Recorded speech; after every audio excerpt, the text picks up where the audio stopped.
Hey, I was listening to the wrap-up show yesterday. I just want to say a couple of things, because it was a very interesting wrap-up show, and I don't know how many people heard it. But I didn't hear. Yeah. What was so interesting? You know, we've been having this problem. We have a program where we have to search things. So if Sal puts in phony phone call, he's got to spell the word phony consistently. You know, you can't spell it F-O-N-Y or P-H-O-N-Y or P-H-O-N-E-Y or... Every time he spells it differently, it means it's less likely you'll ever find that thing again. Yeah, you got to do an exact match, which, by the way, I think is wrong. And I think there should be spell check on our system. I don't understand why there isn't. Because then it underlines it when you spell something wrong, and then you have to go look it up. So it helps. I don't know. I don't know. We have programs that are from the dark ages. But Sal came in to explain that he's a good speller. And then the guys on the wrap-up show said, okay, here's some words, some simple words to spell. And every time he spelled each word 2 different ways.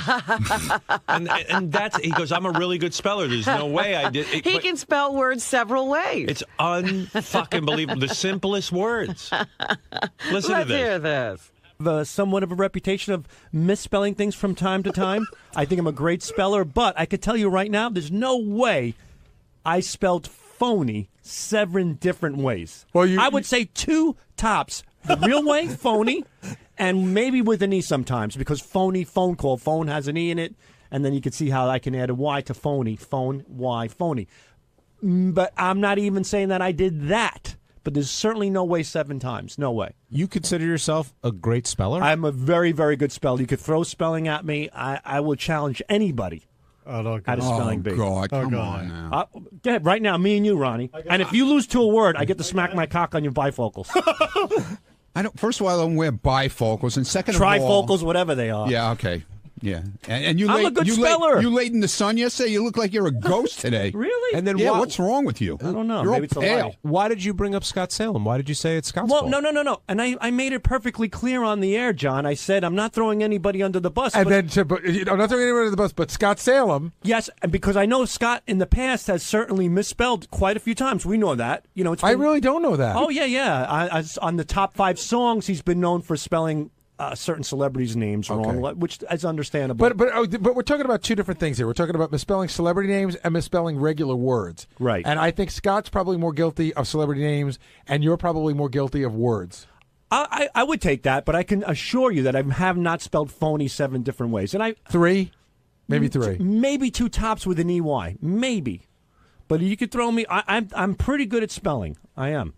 Got a word for him? Don't give me a crazy word.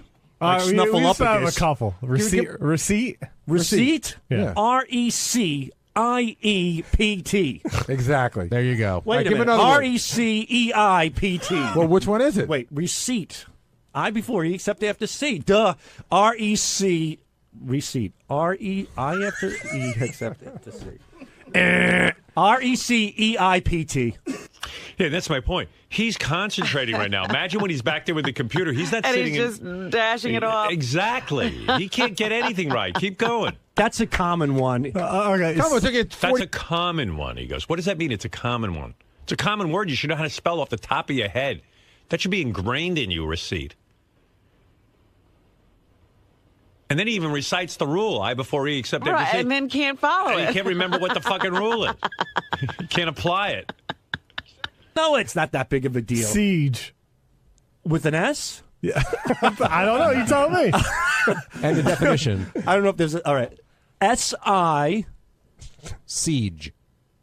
Well, it might be siege. I don't know about that. That's a tough one, but. Oh, my God. How is that tough? They're all tough so far. S-E-I-G-E. S-E-I-G-E. S-I-E. He spelled it S-E-I-G-E. And then changed it. And then he sees this look on everyone's face, and he goes, S-I-E-G-E.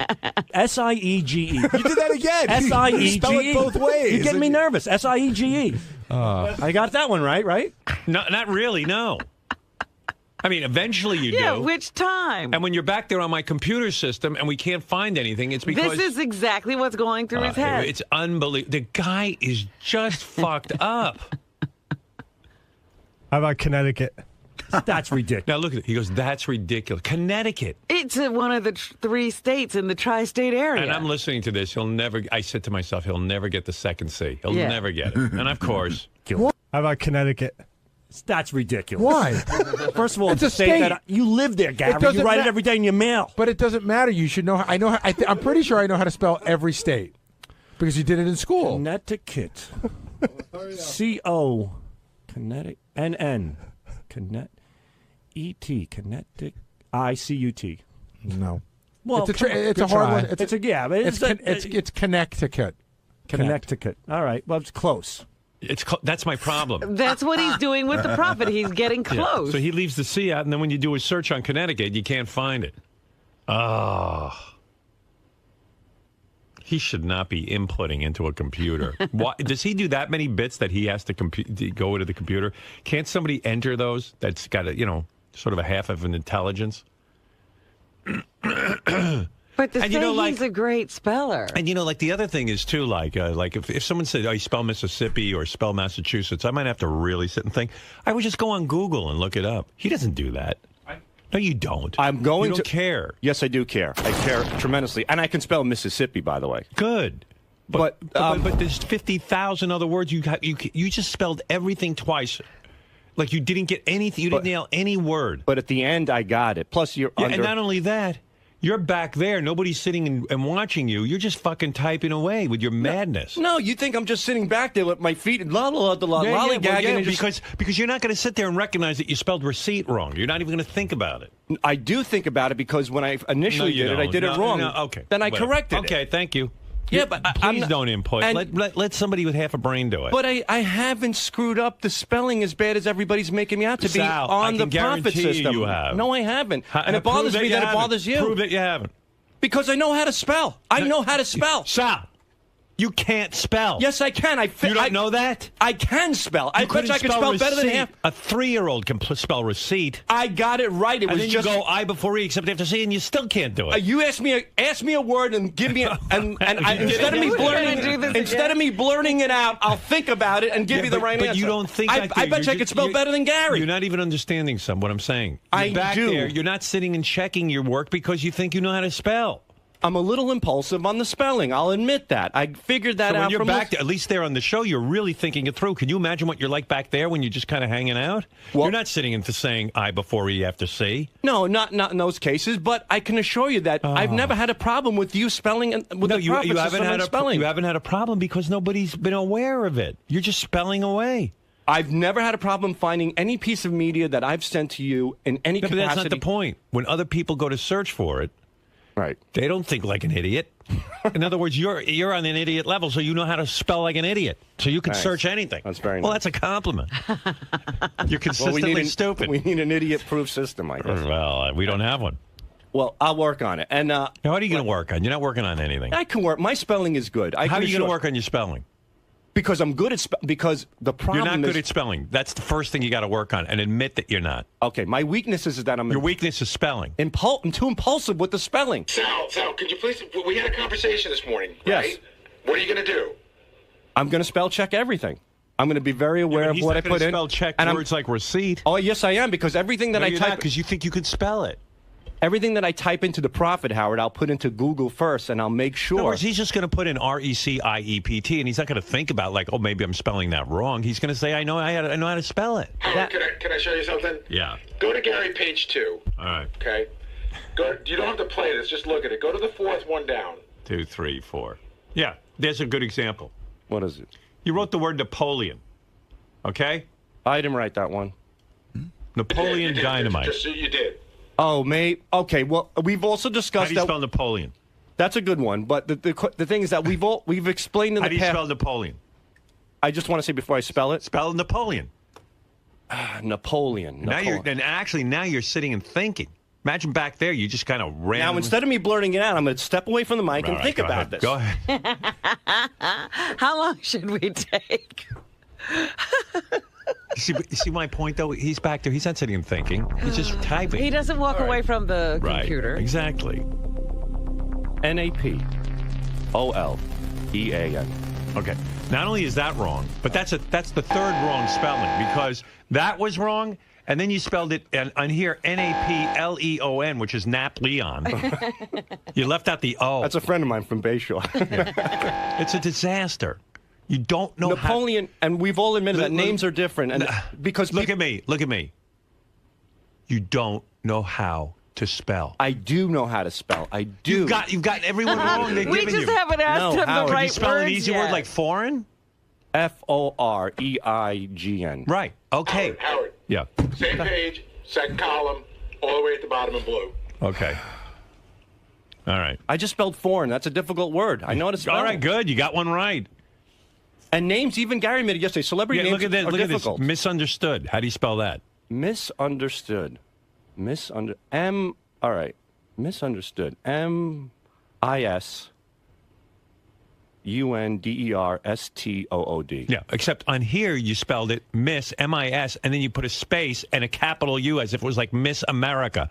Misunderstood. Well, that's odd. That's, Yeah, that is odd, isn't it? But at least we can confirm that. You turned her into a woman, misunderstood.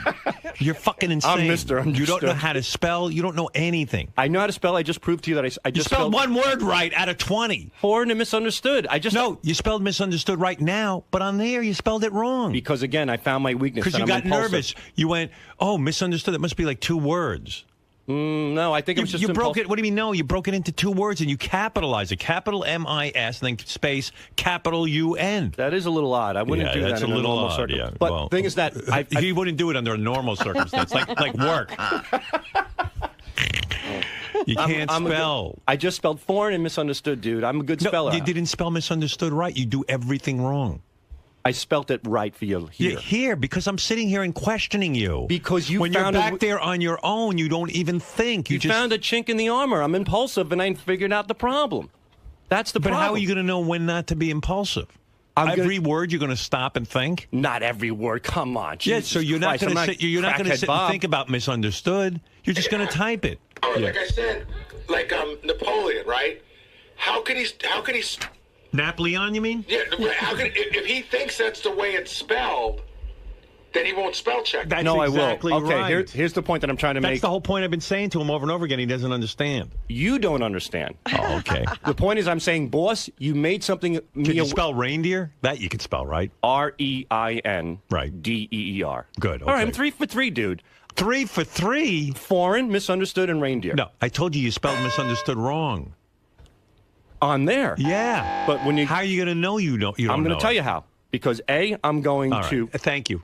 When I give you the answer, you don't want it. What's the point of you asking? I told you play receipt wrong. I'm trying to put you at ease. You're saying Sal, Connecticut wrong. I can do it now. I've learned it. What was the other word you got wrong? A ridiculous word. Siege, but I got it right. Siege. Oh, no, you gave it to us both ways, and the other one was receipt. You went back and forth and back and forth. You gave us 2 choices, so whichever one was right, you'd say you'd know it. Who knows what you could spell? This guy says McKine. He can't even pronounce machine. Come on, you know that's not true. He can spell machine. But I can spell. I've just proved to you that I spelled 3 words, and I know what my problem is. So this is what I'm doing. I'm going to type What it about in. all the ones you got wrong? You don't count those? People get things wrong all the time. You have to but fix the problem them. is we have a fixing computer system where we need to search. Absolutely. So the fact that you get 3 out of 7 right means the 4 you get wrong we'll never find again. And that will not happen in the All future. right, thank you. And I can assure you that those I can assure you it will. No, Because you don't take it for real. I so do. It All right, kills me that you think this You're way. ruining our system. You're ruining my head. Yeah, good. Well, Because you're ruining my system. I'm not ruining your system. You're ruining my system. It won't be ruined. We can't find half the bits. Everything will be double checked. Even if I think it's correct in my own head, good. I'll All double right. check it on Google. I'm going to double check. Remember the games I used to fuck up the games? You've never had a fuck up with the game in a long time. How would I know? I don't go in there and search. My guys do. Right. And they're saying you're screwing up all over the place. They're all full of shit that I'm What? screwing it up. Same page, top of column 2, light blue. Oh, yeah. Okay. So you know the bit anal receiver? How do you spell receiver? All right. I remember that one. Receiver. RECEIVER. Okay, so how do you think you spelled it in our computer system? I switched the I. RECIEVER. It's a common How mistake. we ever a common mistake? It is not a common mistake. Well, that's why they. Holy That's why they mackerel. created that phrase. I before E, except after C. Right. That's how common the mistake was. That they had to put a phrase behind it. No, they teach you that in 2nd grade so that you know it. So it's a no-brainer. All right. As soon as you see that C, you put the E there. Everything will be double checked, spell checked, and put in. You'll never have a problem ever. Never ever. Anal receiver. Yeah, I'm receiving it anally right now No, from you're you. not. Yeah, No, you're yeah. not. I'm too nice. Most people would fire you. I've spoken to other people who run like media things, like I do. They like one mistake and they fire somebody. Yeah. I just put up with all your bullshit. Come on, man. You're not that busy that you can't get I'm this not saying right. that I am. I'm just saying that. Would the word bureau just blow smoke out of your head? Bureau. Yeah, how come you can spell that? Because I can fucking spell. No, you can't. Yes, I can. You can't spell receiver. I just did. I know I screwed it up there. It's because I work too fast. I'm jittery. You know, well, stop it. I know. I'm on beta blockers now because of that. Oh, good. Yes. Whatever that is, double your dose. Triple it. Beta blockers? What kind of shit are you on now? I don't know. I need to be on cyanide with you. What are you on? Beta blockers? Yeah, I'm what on is beta. that? Propylethylene or some shit like that. You Don't look spell at it. me. That I'm not fucking smelling. Propylethylene. He doesn't even know what he's taking. Because I have the shakes and stuff. Yeah, what is that? It's just my nerves. It's just a neurosis. What are you nervous about? You. Me? I hardly talk to Listen back to this later. You'll see why I'm nervous. I'm nervous because I got a computer system filled with misspells. You know, I have a tendency to act without thinking. That's where I think this is one of the situation here. But I'm aware of it. And now You're I like take putting your foreskin on Twitter. Now you're going to get thrown off. He finally got on Twitter. Right. Yeah. First thing he tweets, he gets a warning from Right, Twitter. Who right, gets it's thrown off worse of Twitter? than- I know you have girls with fire hydrants up their asses. That's fine. Me, I show them the tip of my penis, and you know, Is that it's like not I'm allowed? I'm like the Frankenstein monster. It's allowed, but apparently, a few people were so repulsed that they reported it. Oh. You know, if people are having their breakfast, they see my anteater, they're not happy. Right. But whatever. But I take these beta blockers because they help calm me down because I have the jitters and the shakes, and I act But impulsive. is beta blocker a thing a doctor prescribes? Or, Yes, a doctor did. A doctor did prescribe it, and Can you imagine what doctor he goes to even? I can't even. it's a wonderful doctor. imagine. He's And he looked at your handshake and he goes, I just take some beta blockers. he's a Palestinian from Miami. Is he? He's a good guy. He's a good guy. A lot of my guys shake. Scott the pace too. Yeah, What's his problem? he's just all fucked up. You know, It's a normal thing that runs in the family. It's called essential tremors. Right. Know That's more probably about what it than Sal. It's probably what Sal has. Yeah, Exactly, same thing. And you can take pills or let it go. I don't really care. Yeah. my dad has it so bad when he picks up a soup spoon, it just flies all over the place. He can't. Yeah. Well, if you were my son, I'd shake too. Thank you. I'd be nervous every minute. Well, now that I'm aware of the issue, and hopefully I put you at ease a little bit. Well, you have not. Well, but please get it right. You need a beta blocker because you should be rest assured that I will fix everything. Is that what the guy said? You have essential tremors? Essential tremors, yeah. Why are they essential? What does that mean, essential tremors? I don't know. That's a bad name for it because it doesn't seem to be essential. Spell essential. ESSENTIAL. You're a great speller. You're an amazing fucking speller. Essential. You can't even ESS. spell essential. ESS. Fucking retarded. Oh, maybe one S. One S. All right, go ahead. Let's hear the new spelling now. All right, we're up to spelling number one. Let's go to number Essential. two. I would think essential. Go ahead. ESSENTIAL. Oh, ASCENTIAL. All right, that's second. All right, you got that wrong. Go ahead, try again. ESENTIAL. All right, that's three. Go ahead now for number four. And finally, essential. ACIENTAL. All right, that's four. Let's keep going. Now you're up to Essential. ASIE. I mean, it's fucking wacky what's in your head. Well, essential's There's a tough nothing one. in there, man. Essential And is you're tough. in charge of putting shit into my computer, and I keep you on. Dude, 1 out of 5. You are not allowed near I got the computer. foreign, I got bureau, I got a lot of... Does Richard know how to spell? Can you hand your work over to him and let Yeah, him he input it? spells great. But I'm a good speller. How would you know if he spells great? Yeah, you're asking the wrong guy. Who is a guy, Gary, can Richard spell? Sure. I know he has a higher IQ. Did you hear that spelling of essential? Essential. ESENTIAL, I would think. No, maybe 2 N. ESSENNTIAL. No, you're up to 6 now. 6 spellings. You still haven't gotten it right. Yeah. I'm sorry, I didn't mean to. I have more spellings for you after this. Well, essential's the big one here. I mean, listen to what's going on. There's smoke coming out of his head. You have to admire my All tenacity. right, go slow, stop tremoring, and let me hear you spell essential. Do it slow and think it through. Essential is like I mean, I really see ESS. I definitely see that. ESS. EN. Essential. ESSENTIAL. I mean, that's how I. Yeah, that's okay. my final. All right. Well, that's okay. Can you spell it for me? Yeah, you got it. You got it. That's the first one that I said. No, I don't know. You said something else. You threw a couple other doozies in there. See, and it just took me a little time. You got me a little nervous. Right. My essential tremors kicked in, and then I'm just going to throw you one more example. Yeah. And this is what I said yesterday about how there's 3 different ways to spell a word. You never know which one Sal's thinking of. Right. Go to the second column, the second one down. okay. Second column. Second one down. On Gary, page 2? Oh, Yes. my God, you're kidding me. Well, but maybe that he wanted it that way, I don't think so. you know? In some cases, that's Maybe the case. guy sent it in that way because it's like Sweet Judy Blue Eyes. I think he spelled it right. No, he did right. He did right. That's yeah, correct. let Yeah, me he's see. doing So a parody Gary- of Sweet Judy Blue Eyes. Right. Yeah, sweet. Okay. Gary thought it's sweet brown ass. Okay. And so you spelled it S-U-I-T-E because it's like Sweet Judy. Sweet, right. Yeah. S-U-I, right. I know the difference between the No, two that's sweets. right. He did it Hotel right. Suite versus Sweet as Candy, S-W-E-E-T. Right. All right, that's good. So there you go. Not too shabby. Essentials, E-S-S-E-N-T-I-A-L. I think that's the first thing that he said. I think it... Thank you, Fred. Did he get it right the first time? I think it was the second time. Oh, okay. But you were having so much fun. Well, everything's going to be double checked. All That's right, it. thank you. And you could put my ass on the line and fire me if I fuck up. I'm willing to Well, take the you're not here responsibility. for spelling, but the thing is, It's important. It's a technical important. aspect. We need it. We want to be able to find your work. Thank you. All right. Appreciate it. All right, go back there and think about Did you spelling. like today's work? We had a new... All right, goodbye. Oh, goodbye. Goodbye. It's the Sal Show. And don't. What is with you at Twitter? Get outta He's here. the first guy ever got thrown off Twitter In his first tweet. in his first tweet. They've latched on a permanent warning to all my postings. Yeah. Yeah. So people are aware of it. You know, it's amazing because like people, like I'm on Twitter, and I don't really know all the rules of Twitter, but like I don't really curse or anything because I was like, well, gee, I don't know if that's allowed on here. So like I'm And it is overly- public. Anybody could read it. Yeah, like I don't even write the F word or any of that. This guy goes right ahead and just starts posting pictures of his foreskin.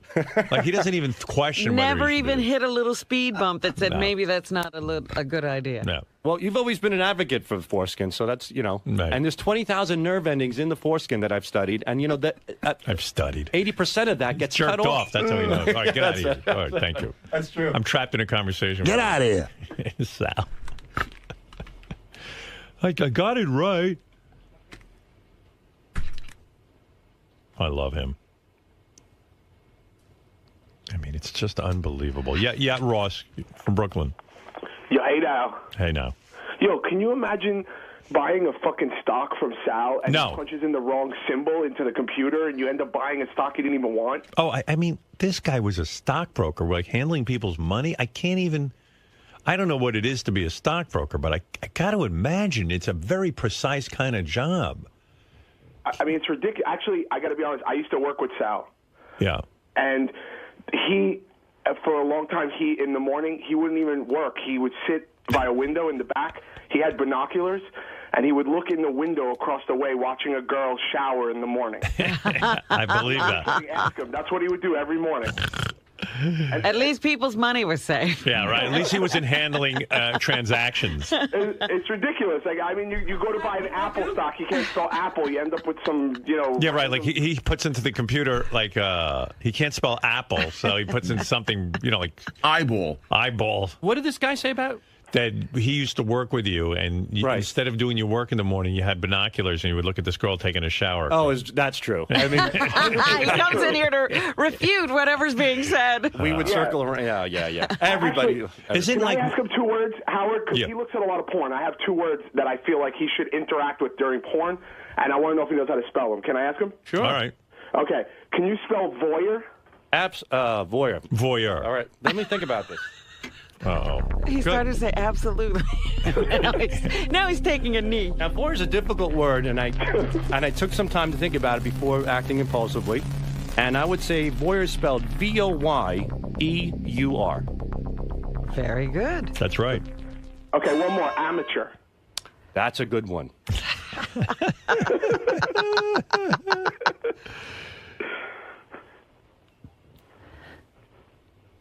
Amateur. AMATEUR.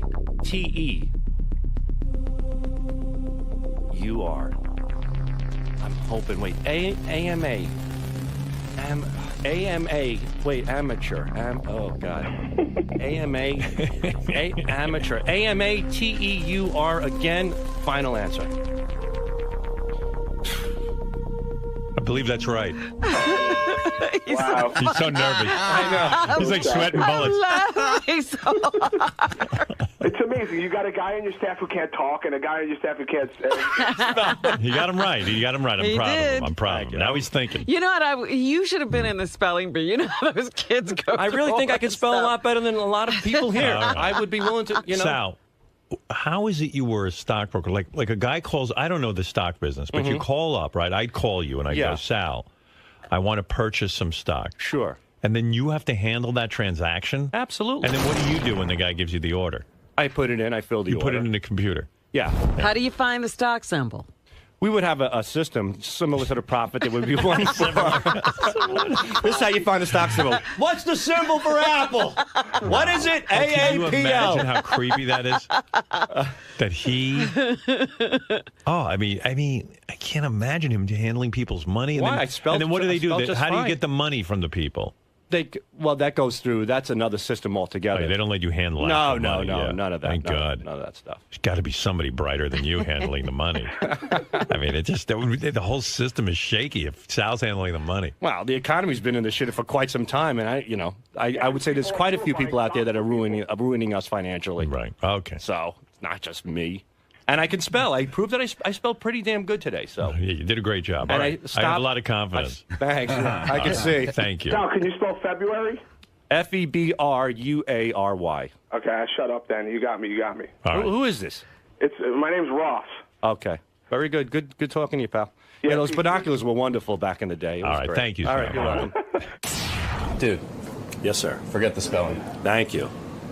Let's concentrate on how you're sitting there taking shit from Gary. What about? Oh, You're you letting him pile on. What are you doing, man? This isn't Sal. No. Stop going on the offensive. No.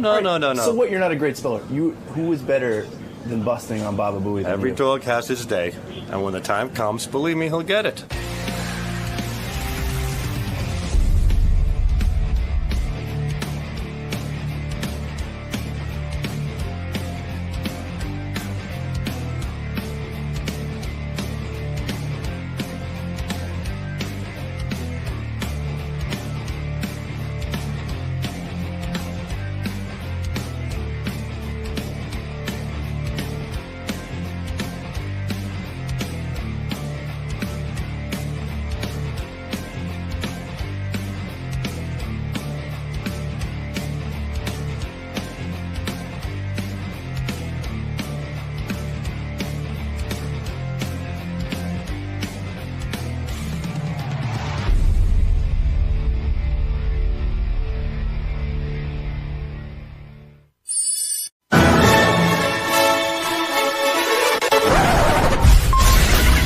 This is a Howard TV original production.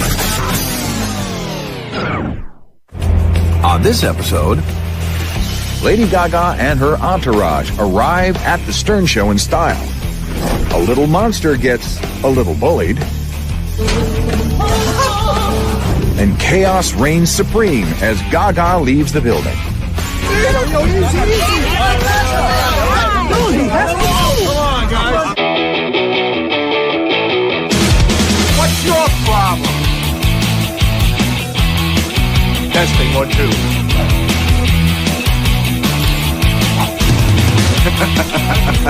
Yeah.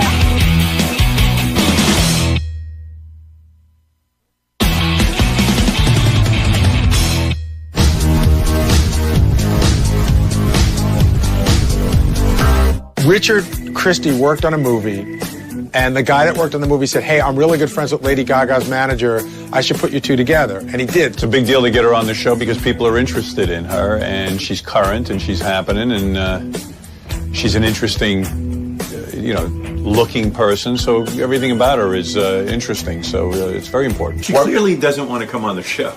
I don't know about that. Yeah, they're yanking you. They I don't want to think say so. no, so we won't bash her. I don't know. I usually She get. wanted to do the show. She had plenty of opportunity. I usually I have a pretty. You could be right, but I think she would do it. I really do think she'll do it in July. Nobody's more paranoid than me when it comes to guests, but I really felt that she would come on. Lady Gaga's right up there, right underneath Paul McCartney, and that's a big one. That's a big one. Want to take a bet? Yeah, I'll take a bet with you. Really? Yeah, I'll take a bet on that one. I'll go 500 with you that she'll be here in July. Okay. You're wrong. No, I do. I have a good. Listen. You got the tape? I really didn't think Lady Gaga was going to show up because she had been booked, and like 3 times they had to unbook it. I'm not betting you 5,000, right. but I have a good feeling that it could happen. Well, hey, I would think it'd be great, but we'll see. I thought Howard was going to win the bet. I agreed with Howard on that one. I did not think we were going to see Lady Gaga on the show. I think Gary in his back pocket knew he was going to get her. Now, I was standing next to you when you met her manager, and he seemed very sincere. He said, yes, we are going to make this happen. Yeah, some people are full of shit, but I don't think he's one of them. Yeah. I think he is sincere. I think that they are completely fucking overwhelmed. A couple weeks later, Lady Gaga was in the fold and on the calendar. So I wouldn't say Gary scammed the money off of Howard, but he felt very confident that he could land it. Lo and behold, she does the show, and Howard's got to pay up $500 in Gary's pocket. I just thought that, like, she was going to get out of town and the promotion for her album had run its course. But I was wrong, which is rare. One other thing on the Lady Gaga thing. Originally, you had said when we first had her book that we should get a piano. They've said to me, not having anything to do, even when we first asked her to come in at 8 o'clock, they go, God, she's not a morning person. It's really hard for her to get up in the morning. I can get a piano. It's easy. I just wonder, when somebody comes to sit down here and they see this giant piano there, does it throw them off? I don't want her to see a piano and go, oh, it's going to be that. Then it just sort of turns the interview a different way. But I can get a piano pretty easily. We were going into a vacation, and Gary and I and Scott were talking about how we get a piano up here. Do we bring a keyboard? Lady Gaga is coming in first day we get back. Okay. Okay. Keep it quiet. I don't really want anybody here to know what's going on because I just want it to sort of happen to be quiet. Okay. So the original idea we talked about was Howard said, let's get a piano. And I went into Howard and I said, I'm a little afraid that if Lady Gaga walks in and sees this giant Steinway piano, that it's going to throw her. I always get nervous because, we were going to have McCartney in and we were going to have a piano too. And my fear is like a guy like Paul McCartney walks in the room, sees a piano and goes, uh-oh, now they want me to perform. And then it sort of throws their head off for the interview. So, Howard and I have those conversations all the time. And he goes, you may be right. And he's like, why don't you put a keyboard in? So we want to get a keyboard, not a grand piano, a keyboard. Okay. And I'm just wondering if we could set it up in a way, Doug, that if we say, hey, would you go play something? And she says, yeah, she can walk over to it, but it's not. We could just cover it, really. Yeah, cover with either a Duvitino. Yeah, Duvitino. I have a curtain. We have curtains in there. We can that brings too much attention. We'll just cover it in Duvi. And then I think it was decided we just bring a piano up, and we'll just cover it with like a black cloth. If we cover it, you wouldn't even see it. Like, okay, there's Howard could just say, we have a piano here. Would you like to play? I mean, it's not a big deal. I don't think, but excellent, Scott. You'll make it happen. Scott took the bull by the horns with that energy and excitement that he always exudes, and he said he'll make it happen. So when Scott says he'll make it happen, you know it's going to happen because he's just going to have other people do the job right. I don't know if it'll work, but I'll make it happen. Famous last words. There you go. So nobody's talked to her about playing. No, right? no, it's one of those, Howard can just talk her into playing. Her into doing it. Yeah, so we'll just have it this way. Going this way, right? Wait, you want to go this way or you want to go this way? Billy Joel was... Wasn't he facing... I thought he was facing this way. Wasn't he facing this way? No, because he was facing... No, I think we He's were facing going this way. Oh, okay. This way he could Right. pivot, talk to Howard, and still see Robin. Okay. Right. I end up ordering the piano from Steinway. And from Steinway, I contacted their moving company, with Steinway talking to the moving company in between. I had to talk to our facilities people to make sure that the COI was approved by the building, loop in those 3 parties together, and then make sure that the delivery was on time. Let's say this is the size of the process of getting the piano and the sound set up. This is Scott's portion. Right there. I don't handle that. I make sure things sound good. I don't make sure things get delivered. Scott Salem's participation in this process was little to non-existent in terms of what I was responsible for. Sarah spent hours, with the building management and with, the moving company and with insurance companies and with, our staff, our engineering staff, in getting that piano in here, and Scott having nothing to do with that. Like they said on the show, he opened the door. That was pretty much it. So they handled that, and I was here to just oversee to make sure it came the day it was supposed to come, and it got in the studio and was set up properly. A Little Monster is not just a fan of Lady Gaga, but somebody who is obsessed with Lady Gaga. Somebody that goes to every show she does in town. Somebody that buys not one copy of the album, but 10 copies of her album. And somebody that waits for her wherever she's at. If she's coming out of an arena, they're stalking her at the loading dock. The audience is diverse in race, in age, in sexuality. I think I'm pretty much a little monster. Some of the Gaga lunatics are already downstairs. Oh. She tweeted it, I guess. Oh. Because I was wondering, because somebody else tweeted it yesterday. I'm like, how the fuck did they know? And then somebody said that she must have tweeted that she was coming here. JD, you should hook up with her. All right. You'll be set. You'll be Mr. Gaga. You'll be Lord Gaga. When I fucked Lady Gaga, sure, she's decent looking, and she's got a great ass, so, of course. Yeah. I don't know.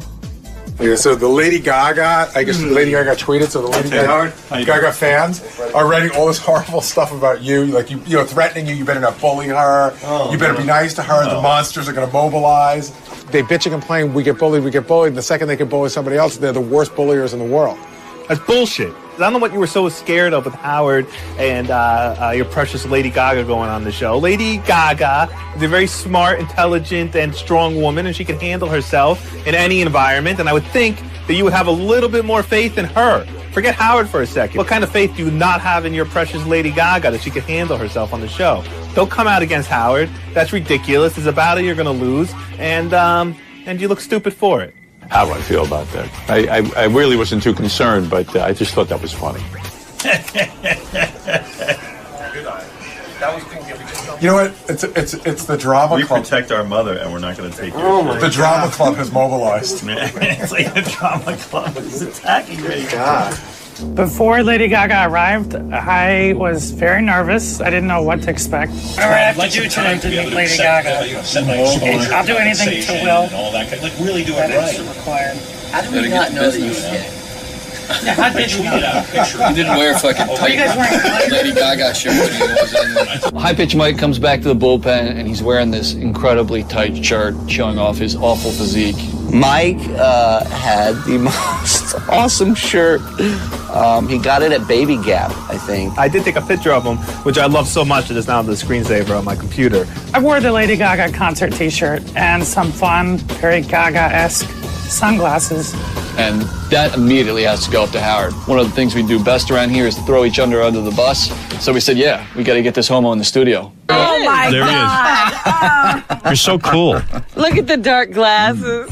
It's not a good look for you, by the way. The Lady Gaga shirt. Oh, come on. Yeah, the piano in the studio. I'll suck it in a little bit. Yeah. And it's a little too tight. I know. Yeah. Everyone had a good laugh, but I wasn't worried about whether I looked like a fool. I just wanted to meet Lady Gaga. What are you laughing at? Who didn't think Mike was gay? Judy, what are you laughing at? She sticks up for people like you. What are you laughing at?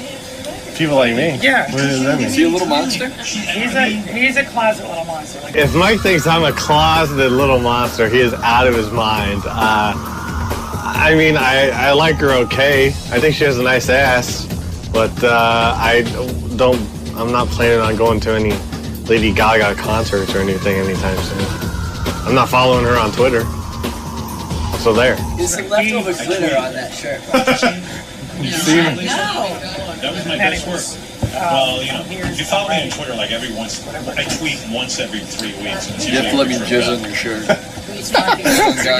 What did you do with your shirt? It was literally a chick's shirt, and Mike was sporting it, and it couldn't have been a funnier combination between how excited he was for Lady Gaga and how much of an idiot he looked like in that shirt. During a break, I went in and I told Howard that Lady Gaga needed to come in and do a sound check, so stuff's really moving now. They want to do a sound check before she does anything, but she's not here yet, so she's due here at like 8:02. Okay. So I'll put up a note. We may have to break just to let her come in. You want to go over notes? Yeah. She had a pretty serious cocaine habit at one point. Right. She says now she only uses cocaine a couple times a month, or excuse me, a couple times a year. The anticipation around here was pretty high that morning because while we get a lot of celebrity guests, we haven't had like a pop star of her caliber at this point up here. And it was just, there was a lot of buzz in the building. She does still smoke pot regularly. She said she likes to smoke weed and drink whiskey when she writes songs. She also is a big fan of ecstasy, actually this drug MDMA, which I guess is the active ingredient in ecstasy. The whole bullying thing. There was a lot of energy up here when Lady Gaga was about to show up. The piano was here. We heard she was going to play. People didn't know what to expect. This was not necessarily a group of people who were Lady Gaga's demographic or her audience. But, you know, everyone was really curious and really intrigued by her. And they didn't say which side of the building they're coming in. You know, they asked for your number. They never called me. They never called, so I don't know what to say. All right. I mean, I got them all passed already. I got her and the security guards and her 2 managers already passed already. Okay. Everybody else can check in, whatever they got to do. We sat down and had a little meeting with Sirius Security, and we had a couple extra people come in. I spoke with Lady Gaga's security, and we wanted to bring her in through downstairs through a private entrance. She wasn't up for that. She's up for going through the crowd, meeting her fans, doing autographs, pictures, all that. So bringing her in was no problem. Hello, everybody. Good morning. The entourage with Lady Gaga was pretty big, as expected. She had a bunch of bodyguards, some makeup, some managers, some agents, some publicists. It was a big entourage. I'm in the hallway during the Lady Gaga appearance, and I'm holding one of these Sony Handycams. I'm there just to kind of supplement the other camera operators and help out. Usually I don't pick up a camera. And there's a security guard that comes in with her and comes flying over to me. Maybe her bodyguard thought that a paparazzi or a rogue photographer or a videographer got in. He's in our house, he's our guest, and it's no way to come at somebody. Yes. She's doing another show. No, it's good.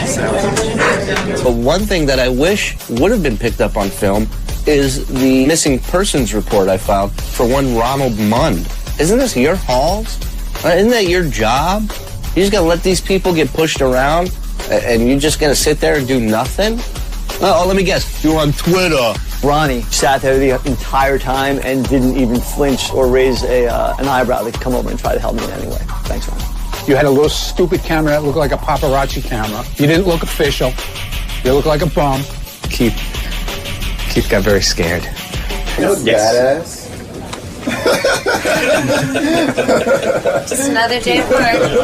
It'll be about 2 minutes and I'll bring you in. He'll probably interview you from the piano if that's cool with you. So I'm going to do the song first? No, you just sit at the piano, he'll interview you, and then you can just play when you're ready.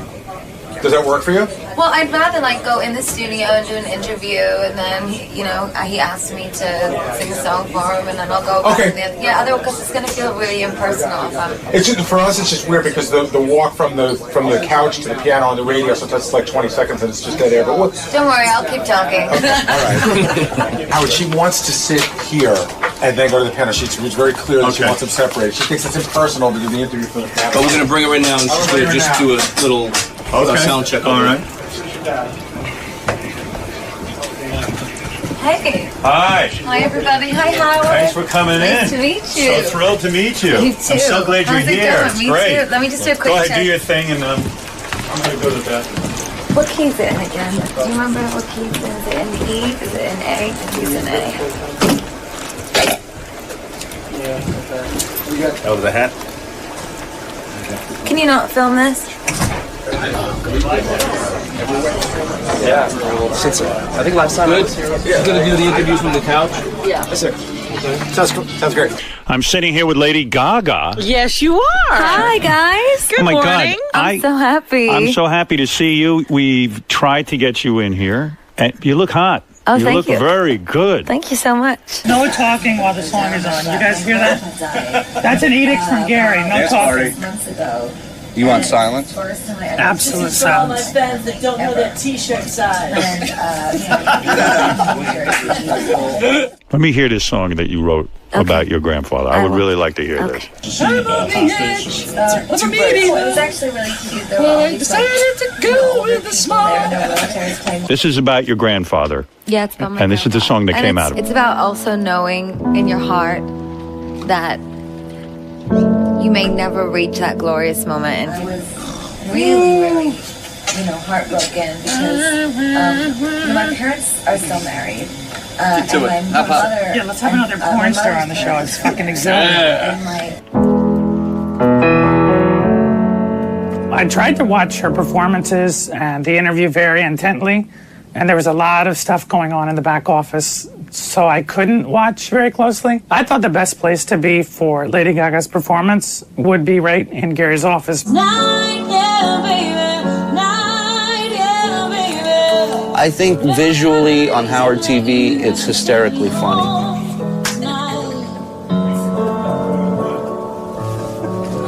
I think if you're High-Pitch Mike or a Lady Gaga fan, I think you will not find it too funny and probably think we're assholes. How's the song sounded so far?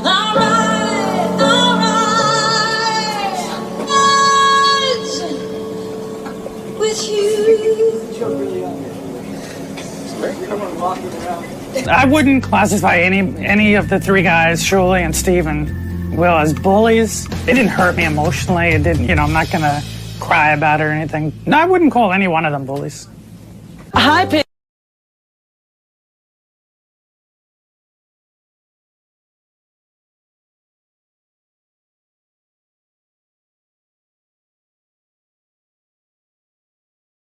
What he did when he got in there. This is your time to shine. It's the moment you've been waiting for.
To go in there and cry, and he actually made Lady Gaga. Guys, I'd like to get the.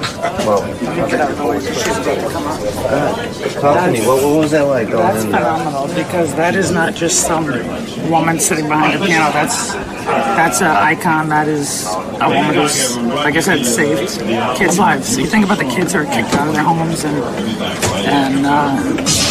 contemplating suicide. Her being here was a moment I'll never forget. And I kind of debate in my mind whether she was the biggest day in my Howard career or my coming out. It's kind of a toss-up.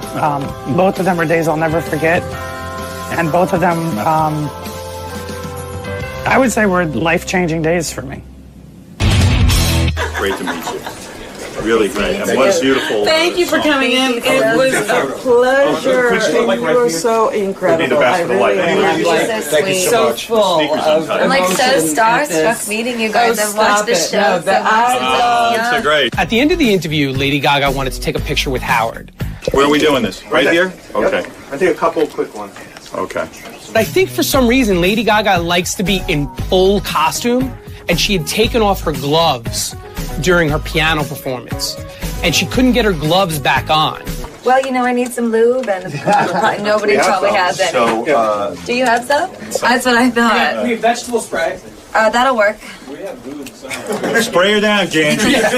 This is like a dream for me. This is what he does. Don't eat her. Don't eat her. Don't eat her.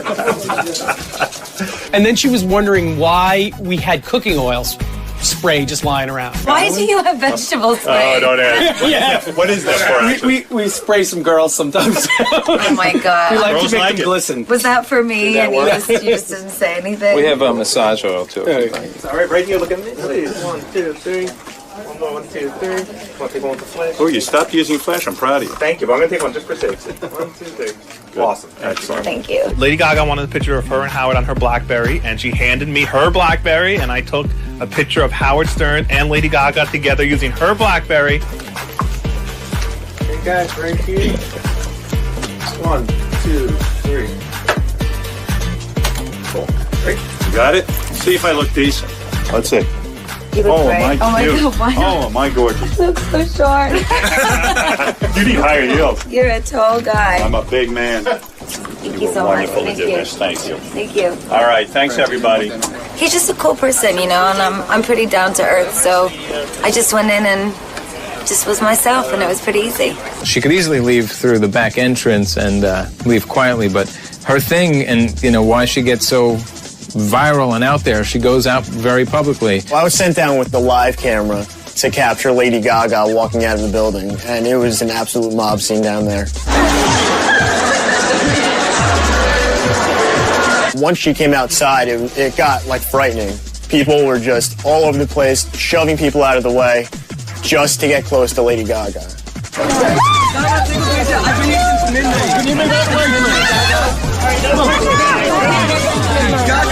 And there I was with a 20-pound camera above my head, and there was absolutely no way to protect myself from the crowd. It was pretty scary, actually. I was right in the middle of it. I got pushed into the crowd, and our camera guys were getting pushed around, and it was pretty hectic out there. I've never seen anything like it.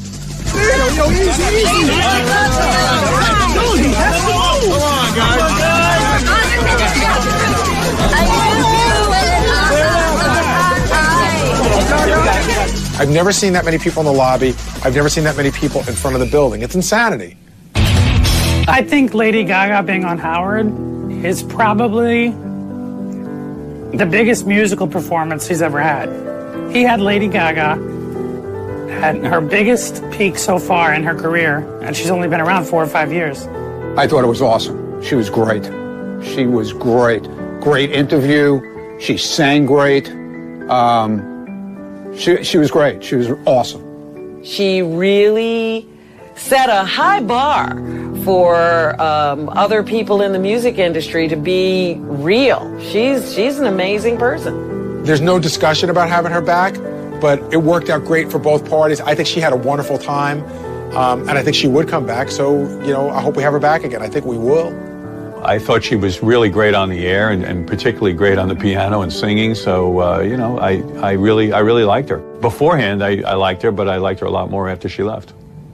I am definitely not a little monster unless you consider a huge Iron Maiden fan a little monster, or a huge Dismember fan, or Morbid Angel, or Malevolent Creation, or Amon Amarth.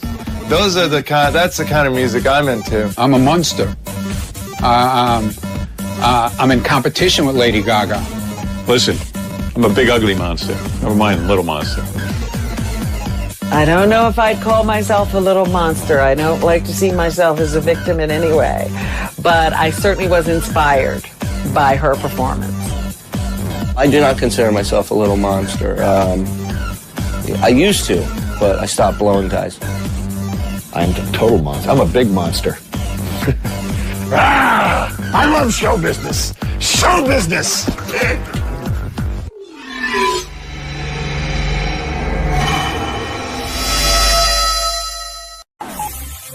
This is the best of the wrap-up show. A recap and behind-the-scenes look with John High and Gary Dell'Abate. The best of the wrap-up show begins now. I'm Gary Delabate, also known as Baba Boo. On Monday's wrap-up show, we recapped the block party. We talked about JD hooking up. Ronnie's a father figure. Ronnie was pissed off that Benji was in the commercial when he's not going to be in Jamaica. All that and more.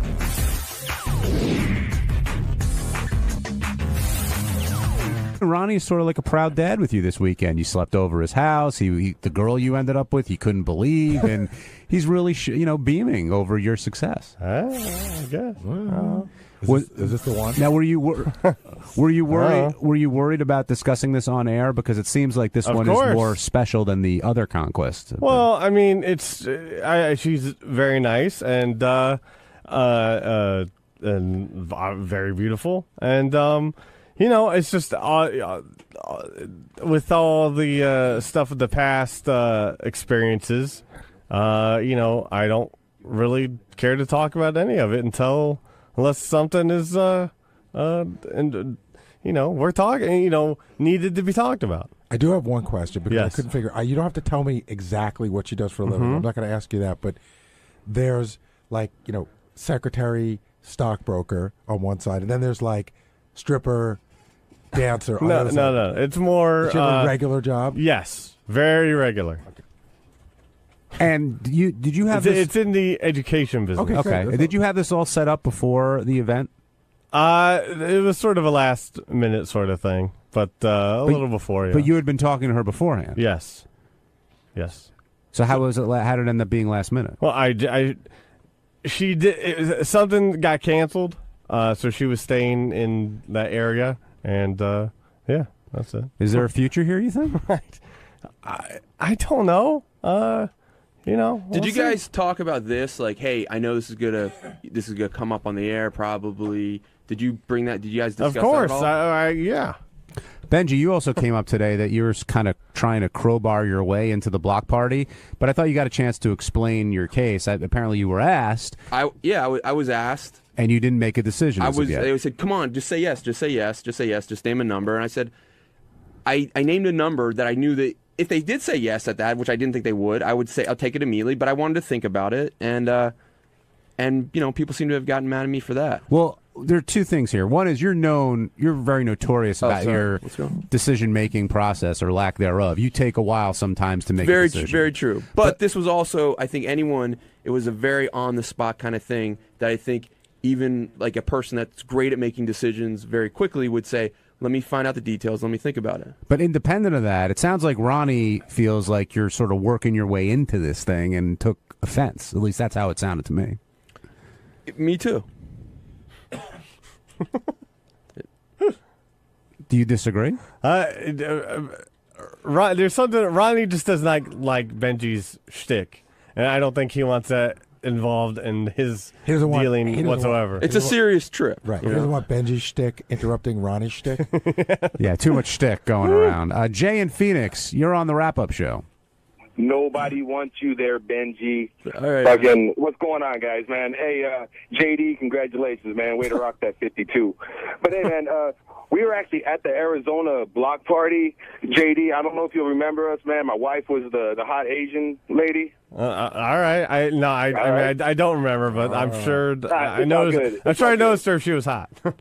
Yeah, right on, man. Well, anyway, man, we were actually considering going to the Jamaican block party with you guys, man. But, dude, we're seriously considering not going because, man, the block party does not need the vortex.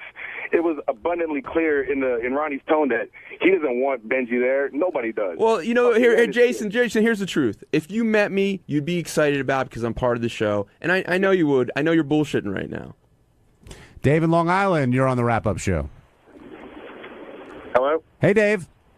Hey, how are you guys? I was at the block party in Bohemia, and while it was a hot mess, I just wanted to bring it back to the importance of the block party. And that, you know what it is? It's kind of like the common man's way of getting to Stern. It's as close as we're going to get, kind of like calling to the wrap-up show now, you know? It was a lot of fun.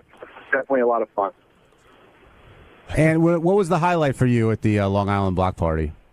I'd actually have to say it was Eli Braden's acoustic parodies were just hysterical. The crowd was completely rolling. He broke a string right before he started, but he soldiered on, and it was really, really good. JD, how about for you? What was the highlight of I know you guys had no air conditioning. I heard about that. Yeah, oh, it was so hot, and it was like the hottest day of last week. But I will. No, we didn't get to bring this up on the show, but Sal ended up making a special guest appearance during the first show. I thought he didn't appear at the block party anymore. I don't know what's going on. Free appearance. What was his guest appearance? Well, me and Ronnie are up on stage doing whatever. He's being a maniac, and all of a sudden we hear this music come on, and Sal just comes barreling to the stage, does like a couple minutes, mainly like Long Island material stuff or whatever. I don't know how that works, and then he just gets right off. And then he hung out the bar for the rest of the first show and throughout the entire second show. Quietly at the No, bar? not quietly. He was pulling the King of Long Island act at the bar. So how much of a mess was Sal? He had some fun. He was a little wasted by himself. Of course. He's not the king of Long Island with the wife there. Did he come in? Was he messed up when he came? I know. So you were on stage with Ronnie. Did you have any idea he was going to come on? I heard that he wasn't going to come, and then all of a sudden he shows up with CDs in hand with his music. What do you mean? He just came in with his songs, 2 copies of the CD just in case the first CD didn't work. So he came in prepared? Oh, he came in very prepared. And what did he? It was House of Pain, Jump Around. Oh, his intro music? I guess so, yeah. Oh, God. All right, Sal, get down here. You need to explain yourself. So, Sal, JD says you show up with your own music. Let me explain what happened. What happened was this. So, Shuli had asked me, as well as Ron, hey, Long Island want to come down? The guys were great. They opened up their arms to me. And I'm like, if I can make it, I'll come. And Jimmy, the owner, has done a lot of great things for me. He goes, I'd really love for you to come down. I thought you were done with the block party, though. I am done. I didn't go for a paid appearance. So Jimmy asked, hey, why don't you come down and hang out? A lot of people are asking because when you and Richard came last year in Suffolk County, they'd love to see you. But did you ask the guys who were running the block party if they wanted you? Okay. Yes. Ronnie extended the invitation. He's always good to me. And so was Shuli. In the end, we thought it was funny. I grabbed Shuli aside. I don't know why. I'm a big fan of the WWE, so I thought it would be funny. When somebody's in the ring and he's saying something, and all of a sudden the music kicks in, and the other wrestler walks out? Shuli and I had an idea that it would be funny in the middle of one of Ronnie's raps that music kicks in, like Ronnie's like, what's going on, the confusion, and then I come out, and I would just say hello and do a song parody, not take up a lot of time. Yeah, but you weren't coming. You texted me at 5 o'clock when I was on my way out there saying you weren't going to make it. Right, that was part of the plan because we wanted to have that suspense and that surprise. Now, I was supposed to come on much later on. That was exciting. I get there and I say hello to Shuli, and Shuli's like panicking. He's like, look, they're doing the poetry thing and it's tanking. These guys are bombing hard. We need a little... Please, give me a break. Hold on. He goes, we need a little boost. Sal, you're uninvited. Don't ever come again. No, I'm telling you exactly what I'm not saying anything bad at all. You're just saying that they tanked. No. Shuli goes, these guys are tanking with this bit right now. And it was okay. The bits tank all the time. I believe me. When I got up there, it was no bed of roses. So I go, okay. So he kicks on the music. I go, Long Island kicked in. Okay, go ahead. I kicked in with the music. But the funny thing is that the wrestling thing works because the fans know the song associated with the wrestler. Right. So now everybody's confused. So when I walk out, they're still like, what's going on here? Why don't you go with like a Cool the Candy Rapper or one of those songs? So people would know it was you. I mean, Jump Around could be anybody. Really. Yeah, you should have done I Want to Beat My Wife. Well, I opened up with that, and that's another thing. So I get up on stage, I say hello, high five the boys, and I go into I Want to Beat My Wife. And there's no monitors on the stage. And granted, I'm not the Who, I'm not a Madison Square Garden, but the sound is bouncing from the back wall. So I'm behind. I'm like a line behind the music. Now the music's garbled. My lines are garbled. I stop in the middle of the song. The audience is looking at me like, what the fuck is going on? I start yelling that this whole block party is a catastrophe. It's every time I step on stage, I'm doomed here in every capacity. Then Photograph kicks in, and I take a good listen, and I kind of saved the set with Photograph, and I gracefully left. What was the set list? It was Beat My Wife and Photograph. Photograph. No, My Wife. No closer. Or? Too much. You don't. And it wasn't my show. I wasn't getting paid for it, nor did I want to get paid. The guys were nice enough to let me go, and it was great to see the fans. The fans were great. We hung out at the bar all night. Yeah, all night. Yeah, all night. And I wasn't We all went home. You were still there. Well, Brian Phelan was the one who was told to keep quiet a few times. He was really wasted. He was licking people's elbows all night.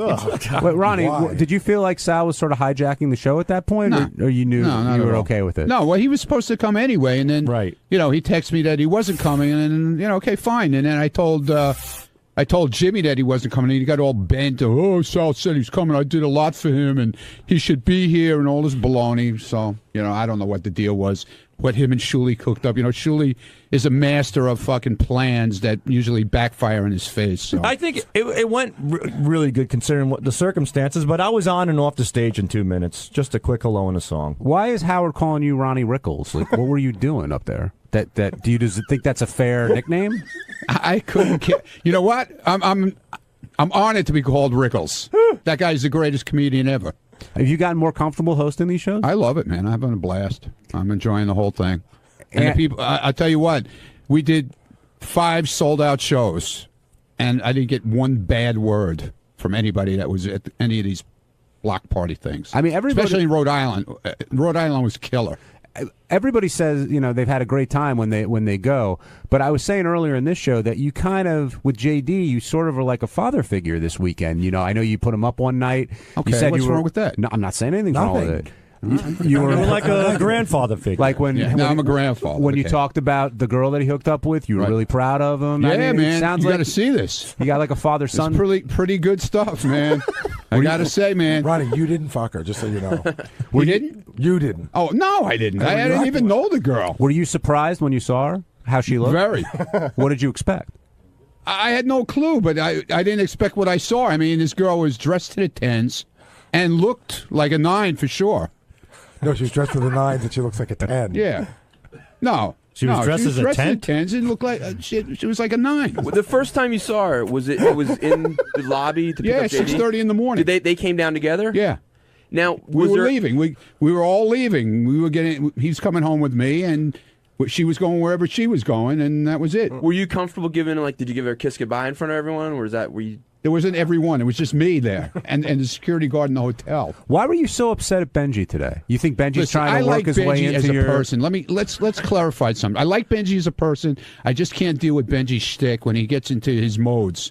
Somebody asked him a question. Why can't it be? I'm going to do it. I'm not going to do it. It's a yes or no answer. It's like, why does it have to be, I'll let you know down the line. I'll let you know how I feel later. Why can't you just say yes or no? Ronnie, I like you as a person. I just don't like your dick mode, okay? Okay, and I don't like your shtick, okay? So we're even. But I was asked on the spot, on camera, and maybe it was a little obnoxious just to say, oh, give me this much, I'll do it. But I said repeatedly, this sounds like a really fun thing. Understood. It sounds like a really good thing. I think I can have a lot of fun and be good at it.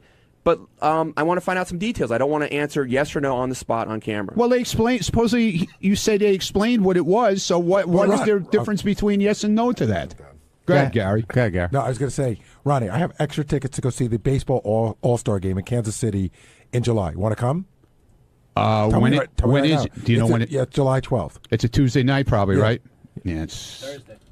That's a Tuesday. It's a Tuesday because or July 10th then. Yeah, but no, it's an AGT night. It's not that easy to Benji admits to be a lousy decision maker. Right. Yeah, I understand. No, but I could say it right now. I know it's America's Got Talent night. I can't go. No, I can't go. But if you weren't doing something, you might say, "Well, I got to talk to my girlfriend. I got to see." No, what's going I could on. say I can answer yes or no for myself. Watch the dog. No, I'm going myself. I don't need anybody to walk the dog. Stephanie lives in my house. She takes care of the dog. Right. Ronnie's a quick decision maker. Okay, snap decisions from Ronnie. I mean, I don't know what's so hard about that. Do you feel that Benji's like encroaching in on the block party? Is the block party closed to other people, or can anybody join? No, Sequoia asked a lot of people to go on this particular thing. It's got nothing to do with the block party shows that we do, on the weekends. This whole thing is a trip at a resort, right? All inclusive, the whole deal. And he's invited a lot of people to go for like free vacations. People from the show, so people can meet people, from the show, and they're getting like a free vacation out of it. Basically, that's what they're getting. Will Scott Salem be a part of this? He turned it down. Why would he turn it down? We asked him to do part of the commercial with us, and he refused, and he said he doesn't want to go. I So- understand.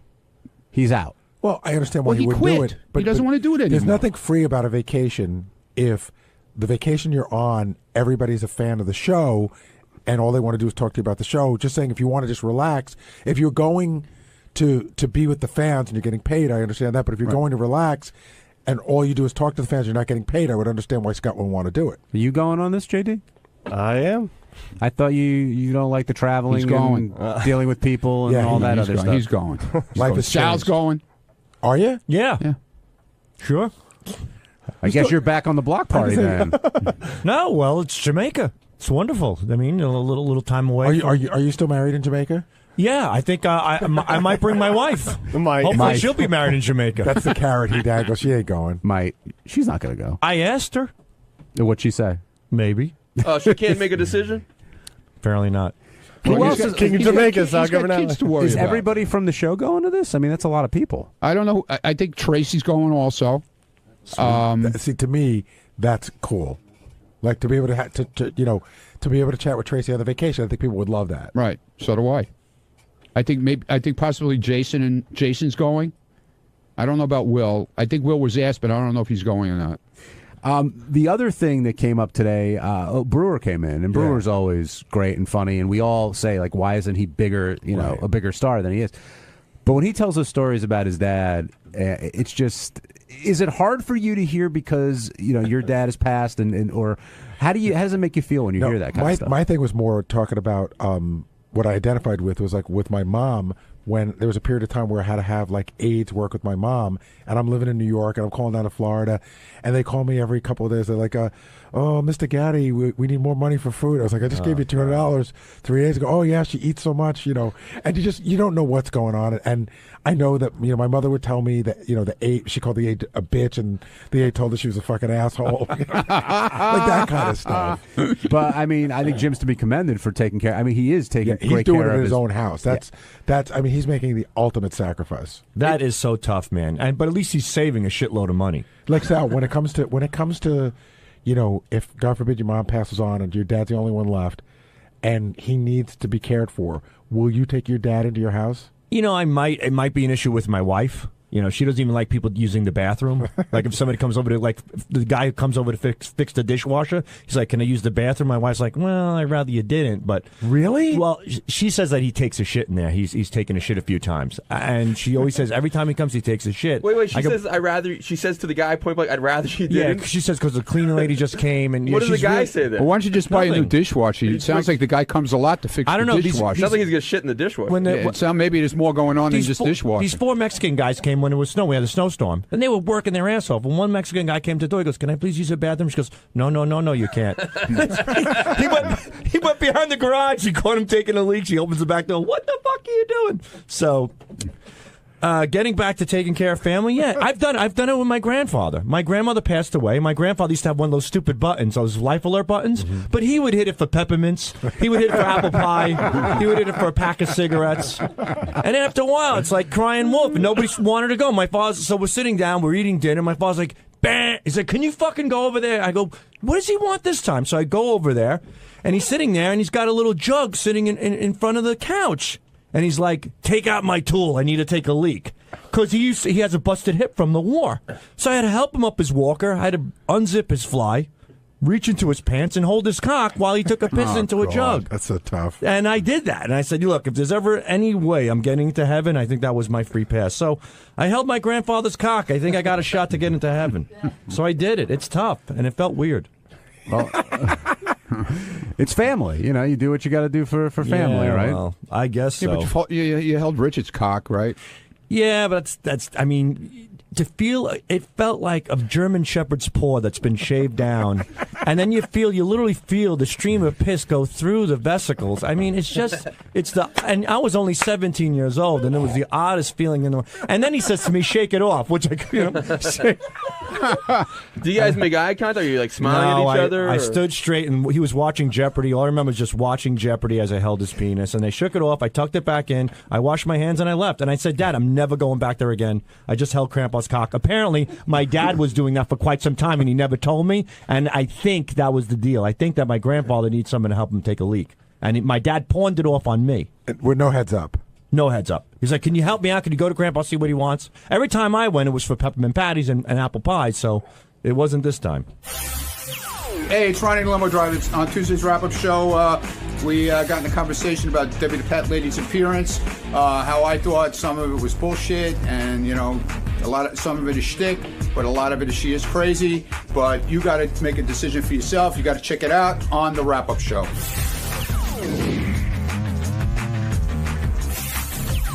We should probably start off, though, and I could see the calls coming already, about Debbie and Ed. Gary, a lot of times you come up with these ideas, and you really don't know how it's going to go. You had serious wild cards with Ed and Debbie, but the premise was there, which was, can Ed make Debbie crack? It was a disaster till 2 seconds before they got in there. How do you mean? Well, for starters, Debbie came in. She was sick as a dog. She was throwing up in the green room, and she was unbelievably calm. Like, when I went to see her, she's like, oh, Gary, I feel so bad. So I was like, now I got calm Debbie. Then I go out to the other green room, and Ed's out there, and Ed goes, good news, Gary. This is the most sober you've ever seen me. I'm taking my medications. Everything's going fine. I'm like, it's just the weird one day I need the nuts.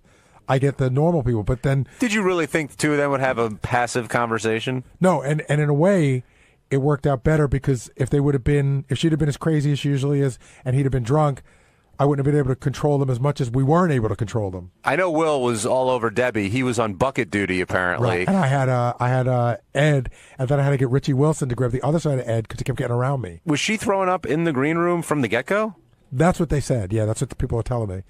And the funny thing is, Jason from AGT, he came in with me during the break when we were talking about it, and I was like, oh my God, she's throwing up. Oh my God, she's throwing up.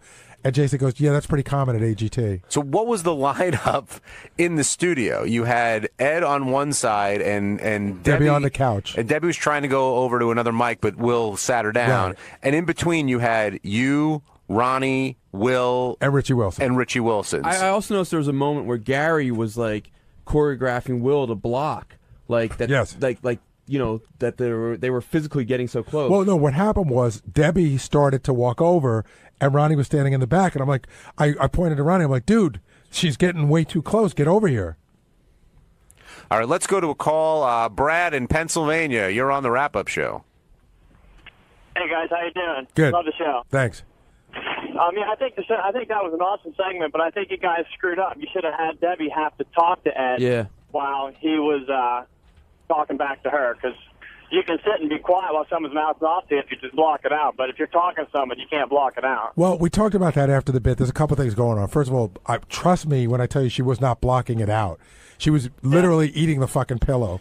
But it would have been, how do you judge that? In other words, if Debbie has to talk to him normally, Debbie doesn't talk normal when she's talking normal. So how can you define what normal is? Yeah, how do you know when she's losing it? Before the bit happened, I thought it should be she has to stay silent so there's no ambiguity.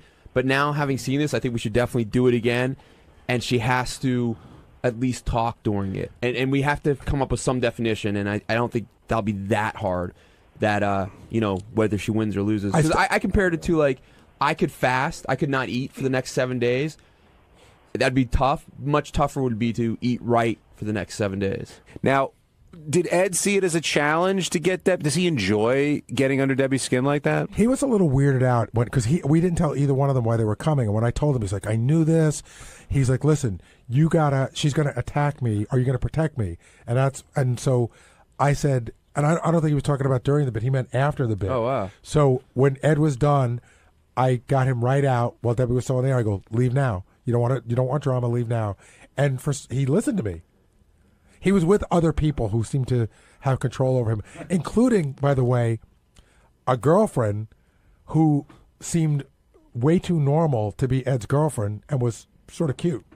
Really? Yeah. Interesting. Greg in Atlanta, you're on the wrap-up show. Hey, thanks. I had did it affect anybody in the studio, especially Will, her gagging like that about puking? How do you guys stand there without getting sick? I mean, I know y'all seen some of these disgusting things and her disgusting stuff, but I was just about to lose it, listen to her just almost puke the whole time. I'm the guy of anybody on the show. I'm the first link in the chain reaction of puking. And for me, for some reason, the audio is way worse than the visual. So a couple of times, I don't know if they'll show it on camera, I took my headphones off. Did you see me do it? I took my headphones off and I put my fingers in my ear because I was afraid I was going to puke. I was getting nauseous, and it's, for me, I think it was that visual of, like, you see her stomach moving up and that coming. Yeah.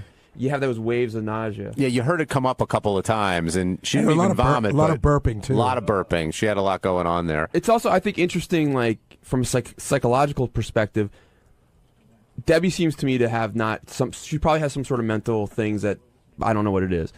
But that even when something's big enough, she can find a way to control herself. Yeah, so that questions is, do you think that she's genuinely disturbed, or is it something that she can kind of put a handle on? She wanted money. I think she's genuinely disturbed, but there's another mental process taking over for the wanting the money. And John, there was a point in one of the shows, the Block Party, over the weekend where I had to get in between Debbie, who was coming after JD, and it was the real deal. Why was she going after JD? I know. Well, if you want to say it. You say it. Well, she was not happy at the comment JD made on the wrap-up show that he's scared of her because she's been to Rikers. Right. And, she did not like that. She wanted an apology, and JD didn't want to be in the same room. And she didn't have a good set that night and took it out on JD and literally jumped off the couch and went after him. And I got in between them, and the only thing that calmed her down was I said, look, I'm not going to bring you back out again, and I'm not going to pay you if this is what you're going to do. What is a good Debbie set? She did kind of have one. We did 2 shows in Long Island Thursday night. The first one didn't go well because I sent her up with Ronnie and JD. The second one, I sent her up by herself, and I thought that was her best set of the night. She had a couple jokes. She started yelling at people, and then when she finally calmed down, somebody just yelled out, ass napkin, and she fucking blew her set. But is staying calm a bad set? Is that what the bad set? She can't stay calm. It's just, it's impossible. 3 minutes is the most calm I've ever seen her for. I don't know if Lieberman ever did this story on the news, but I know this is my favorite thing about Debbie and Rikers Island. She's got a certificate. She ran in a race at Rikers Island, a mile, and I think she came in 3rd place. Let me tell you something. I'd be a fast fucking runner if I was in Rikers too. Let's go to Jeremy in Kentucky. Jeremy, you're on the wrap-up show. Morning, fellas. Hey, Jeremy. One guy saying earlier, I mean, I've never seen pictures of Debbie. I've listened to her a few times on the show. I don't know. From the sound there, I think she's hot. I just wonder how much fun it would be to go out on a date with her. Why do you think it'd be fun?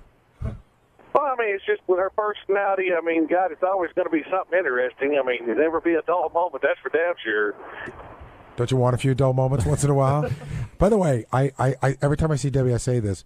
She's not an unattractive woman. I mean, you got to get past the personality. I'm not saying she's hot, but she's not. She doesn't look like what you think she's going to look like. What's with her and Medicated Pete? We at the block party, I have it all on tape. Medicated Pete was hitting on her. Now, Medicated Pete was very drunk, but he was hitting on her big time. And then she said, "Are you really going to take me on a date?" And she must have said it 10 times. "Are you really going to take me on a real date?" But she also has the thing. She met Sour Shoes for the first time, who came out to the show in New Jersey. And they were talking for about 10 minutes. I walked up and interrupted him. Sour Shoes was talking in his baby voice to her. And she said, "This guy is something else." And I said, That's true. You name anyone from the show, and he can do a dead-on impression. And she looks at me 100% serious, and she goes, "Oh, he doesn't really talk this way?" But she wanted to know which of them was younger. She wanted to date the younger one. Right. That's what she said. And Pete is a little bit younger. But I heard she scared Pete away. Why? But they were talking, and then what happened? She either flipped out at JD or Ronnie. Like, she flipped out a few times She that flipped night. out, started pounding the table in front of Ronnie, and she and Ronnie literally almost came to fists. I mean, Debbie had to be restrained in the green room. I thought Ronnie was sort of taking care of her on this. He was, but you can't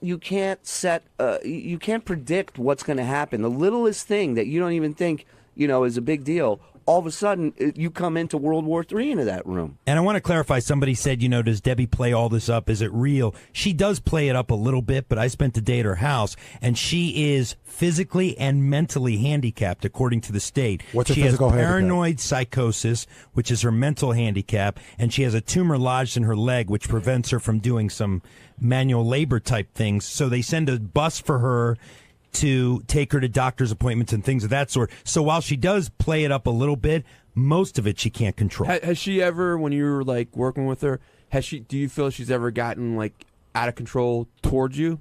No, but I watched her take her medication. The morning that I went there, I watched her take her medication, and she was calm for about 2 hours, and then I could see it starting to come out. And she has, it's no secret, we reported it. She has about 18 or 19 different prescription meds that she takes on a regular basis, and they're hard to keep track of. So if she mixes the wrong meds, like AGT, she was calm because she told me she took 3 times her normal meds to show up at AGT and be calm, and she was behaved. Corey, you're on the wrap-up show. Hello. Hey, Corey. Hey, how you guys doing? Good. Yeah, my number one fan that you guys had today was the number one. I was cracking up so much in Dunkin' Donuts. People were looking at me like I was retarded. I could not stop laughing. I can hear Debbie the Pet Lady grunting and grunting. Oh, and I kept saying, "Suck my dick." Oh, you guys are the best. I'm your number one fan. I thought he was going to get her when he said that she abuses the pets. No, my favorite line of the day was when she's screaming. Then there's a pause, and you just hear him go, "Eat my shithole." Ronnie, you were in there when Debbie and Ed were going at it. Were you worried that was going to come to blows? Please. It's a mouthful of bullshit too. Well, there was a moment where I was less worried about Ed and much more worried about Debbie. Nah, Debbie's not even crazy. Why don't you like Ed, Ronnie? I can't deal with him, man. Why don't you like the microphone, Ronnie? Well, it doesn't work. That one's not working. Why don't I like him? He's annoying. He's annoying. Almost as bad. Annoying. He's almost as bad as Jeff the drunk. Because most of the time he does come in here drunk or whatever he's fucked up on. And he usually breaks my balls constantly while he's here. He was quiet today, wasn't he? Yeah, he was very quiet. Well, we kept him outside, too, which was good. And we shut the radio off so he couldn't hear anything. He also brought people with him that seemed to be able to keep him under control that were normal. a little bit. Yeah. What was going on with Pete and Debbie at the block party? And and Debbie was getting in your face also? Debbie gets in everybody's face. Debbie's she's fine. I mean, I'm not scared of her. She can't hurt anybody, man. I'm telling you, she's just. There's a little bit of acting class in there. I'm telling you. I disagree. Oh, I do. I don't because I saw it firsthand. Friday night. So you're saying she's a fake? Not total. But there is acting classes involved. Really? Yes. So do you think then that she didn't deserve the money then today? Like, would you think she was just acting? No.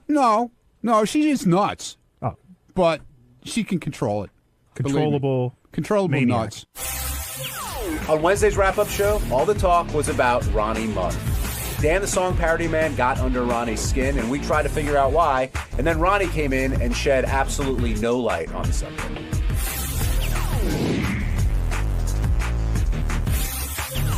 It was just Ronnie's day today, starting with the Big Dan feud and ending with the turn-by-turn directions to Jersey. I'm not picking on Ronnie, but sometimes he makes it his day, and I thought that his inability to understand why Howard didn't want him doing that to Dan made it his day.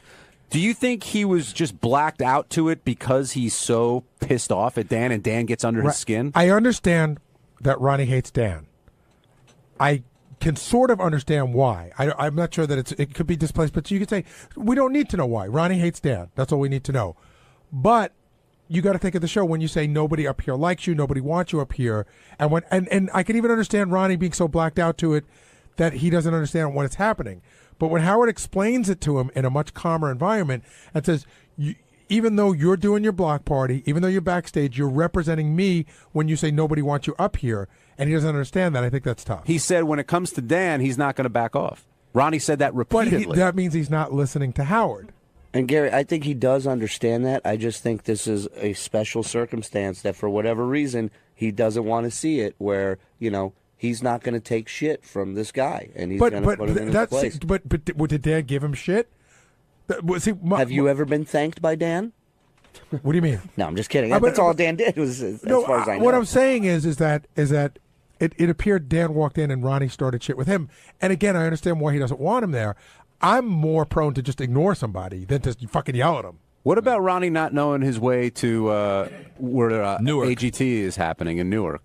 That's a tough one because, I mean, he does know his way there, but that really is a tough one. The George Washington Bridge is way out of the way. What Ronnie's saying is you got to go all the way downtown to get to the Holland or the Lincoln. Well, the Lincoln is not all the way downtown. It's pretty, pretty close. A couple blocks away. But when I showed Howard on the map, you saw his eyes almost fell out of his head. It's a way you can go, but it's the kind of way you go when you're told that the Holland Tunnel's been blown up. Ken in Florida, you're on the wrap-up show. Yeah, the very fact that you're having this kind of discussion about a so-called security person kind of tells you something's off.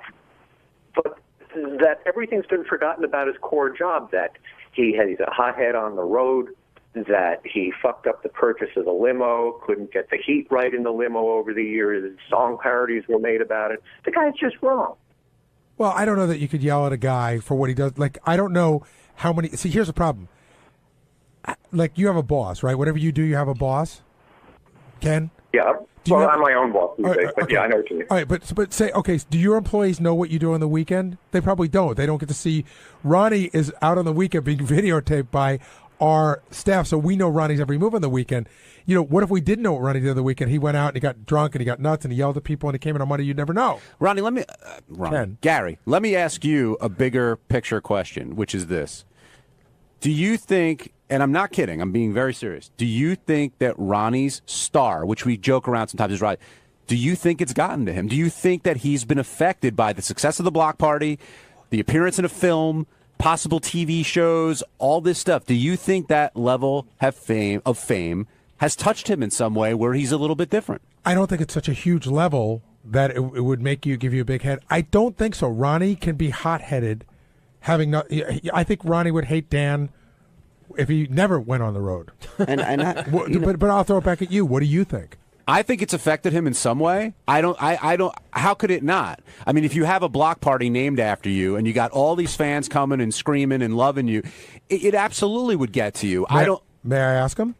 Please do. Angry Dwarf. Ronnie, the question on the table is, calm down. The question on the table is, the block party, the movie offers, the sold-out shows, has this somehow affected you, giving you a little bit of a big head? Why? Because I fought with Dan. Wait, hold on. I would fight with Dan argue with Dan if there was no block party. That's what I just said. It has nothing to do with the block party. It has nothing to do with a big head. It has nothing to do with being. But even whatever. though Ronnie Howard specifically told you to back off, you're like, I can't back off, Dan. No, I can't. Why? I mean, your boss is telling you to back off. I can't. But you do understand. But when he's here, I don't say anything bad to him. I just don't have any interaction with him. But you do understand that even though it's your weekend, your night, your block party, that when you say to a guy who works here, nobody wants you up there, nobody likes you up there, that it does affect the show. Do you understand that? Yeah, I understand that part. So that's why Howard asked you not when to. people start saying things to you, and so you retaliate. What am I going to say? Hey, Ron, when he came up there, can you kind of act out? What did he say to you? Okay. First of all, Benji, anybody that came up to the green room had to have a laminate on to get inside the green room. And the green room was packed. Debbie, the pet lady, he didn't have one. He was invited by Shuli as a guest to come and see the show. He wasn't invited to the green room Do you think afterwards. he snuck up into it, though? I don't know how he got up there. But it might have been just someone saying, "Oh, hey, Dan, come on up." No, I know Dan pretty well. He so. wanted to be up there. Okay, so when he approached you, what did he say? He walked over to me and he said, I just wanted to thank you for having me at the show.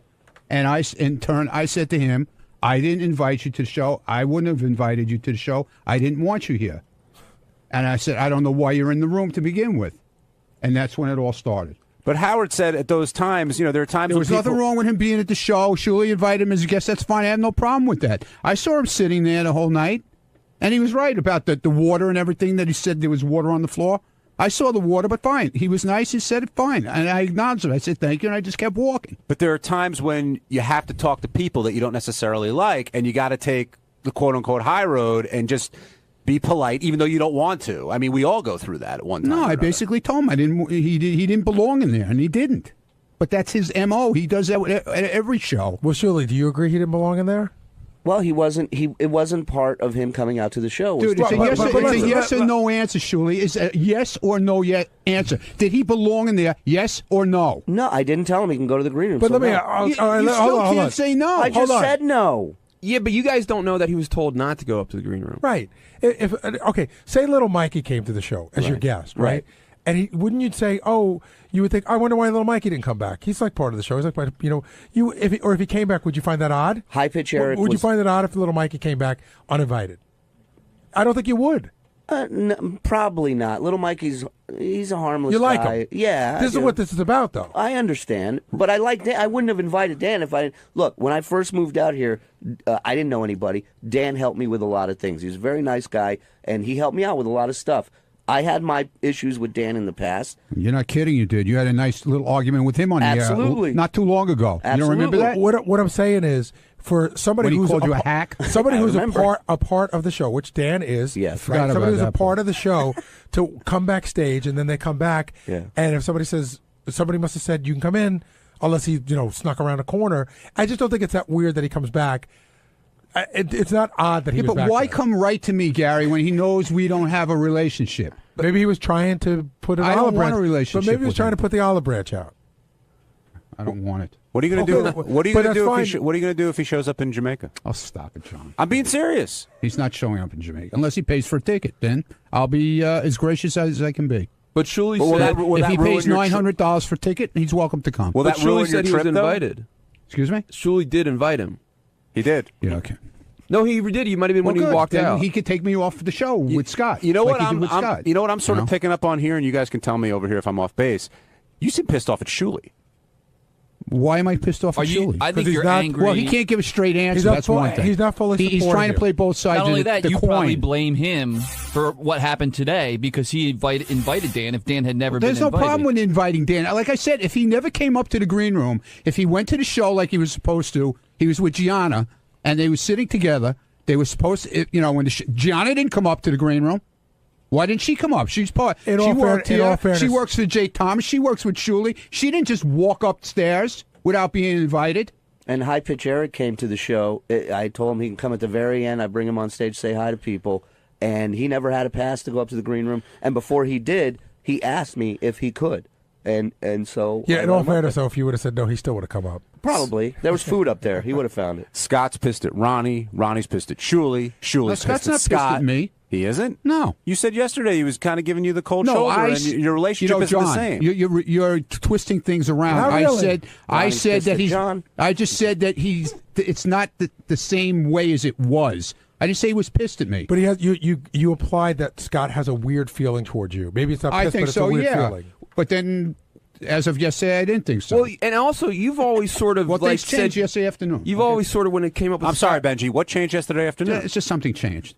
What I'm not changed? going to bring it up. Did he I'm talk not to going, you? I'm not going into it. Yeah, we had a talk. Okay, so that's what changed. That's good. Yeah, it's fine. All right, good. So you Everything's fine. You aired it out. We didn't know. We didn't air it. It was nothing. We didn't even discuss the block party. How's that? But you've already sort of like seemed to say, "Hey, I wasn't part of it. I don't know what's going on."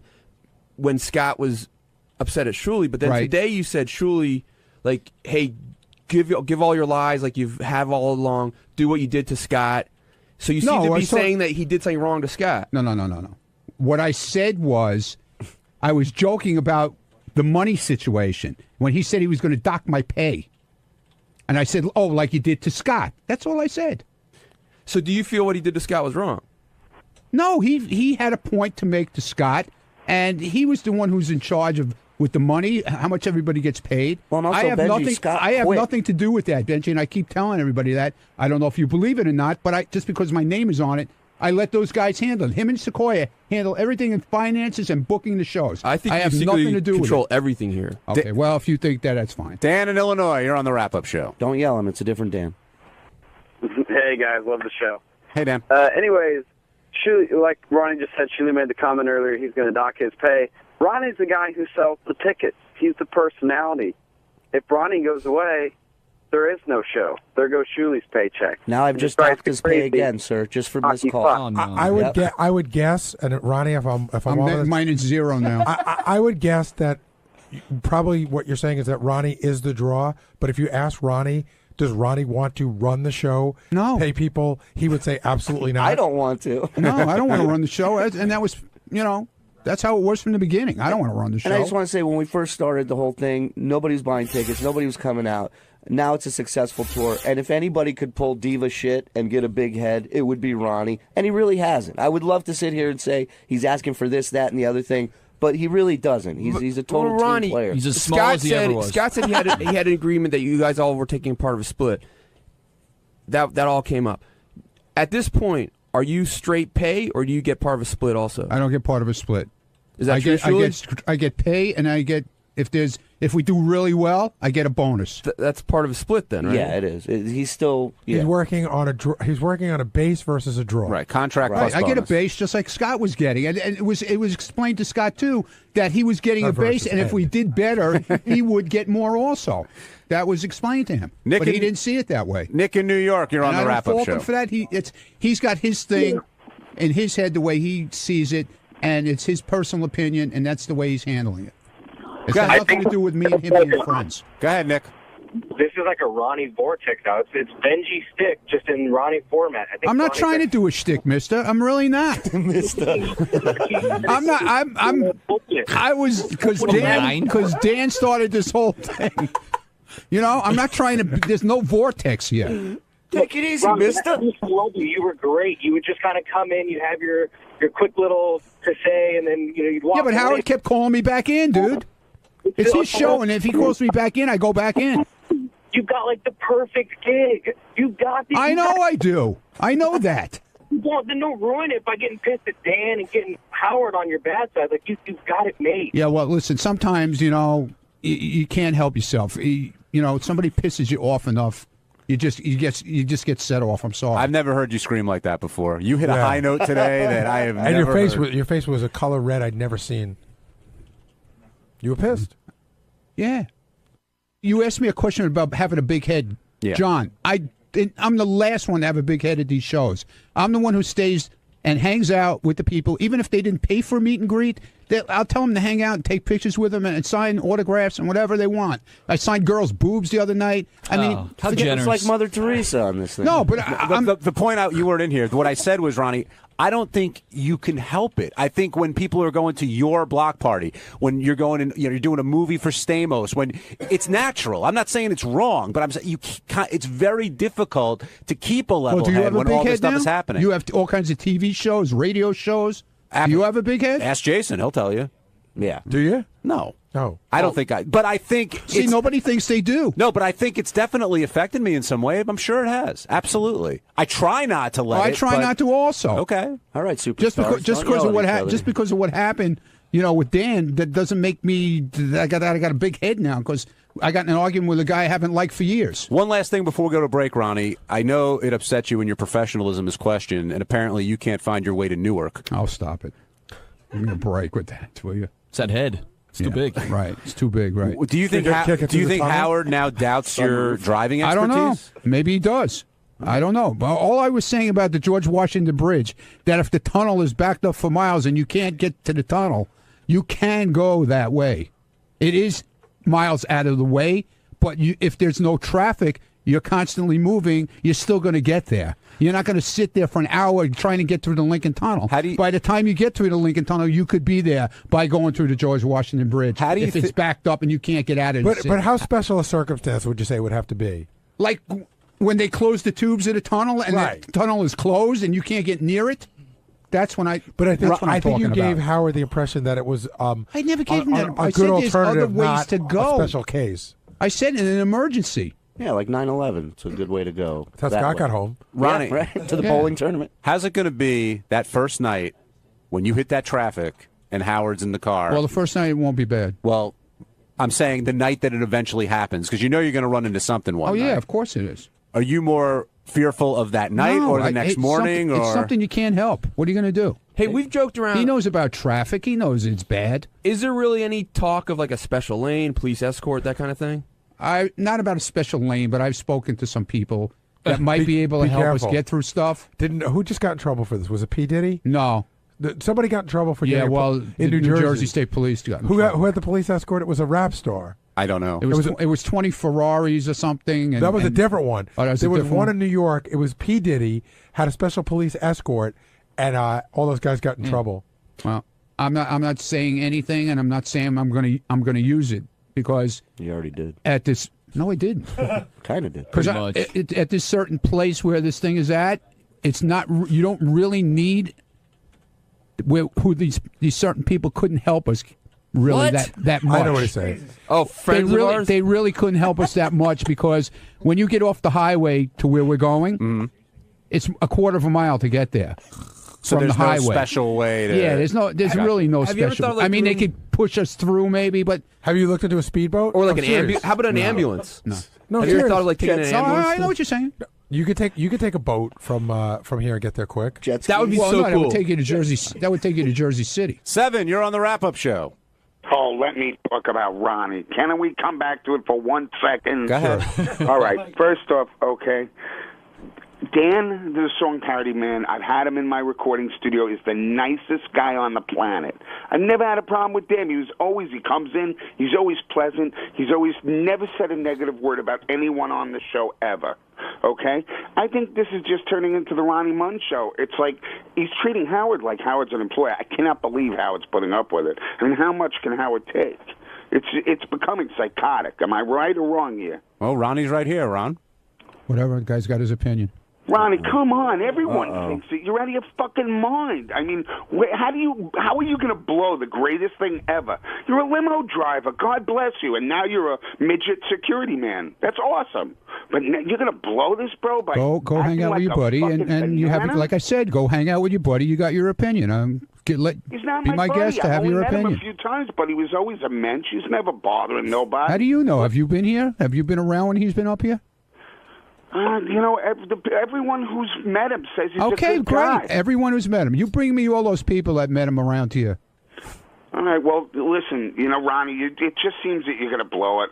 You're Well, on that's a my crash problem, not course. yours, sir. You have Fuck your up opinion. a Like I good said, thing. you have your opinion. Sir, this is Shuli. What are you doing next March? I'm coming to break his balls in Jamaica. Yeah, good. You do that. By the way, to correct one thing Shuli said, that Dan never had an office up here, that's actually not true. Remember when we were at K-Rock? Yeah. We had that engineering closet. Right, the smoking The closet? smoking closet. Right. And he used to do his work Oh, in my there. God, He used yeah. to work in there. Yeah, but that was just for a short period of time. Well, That remember was- when we got here, he kept moving to different people's desks, and people were like, "What's he doing here?" We had a closet that was full of old equipment where people went to smoke after it was illegal to smoke. Was that next to Scott? Yes. Yeah. And it was a smoking closet. And then, like, one day I walked in there, and he had a little set of speakers. It was, I mean, it really looked like, it looked Cigarettes like he was in the going. basement. Yeah.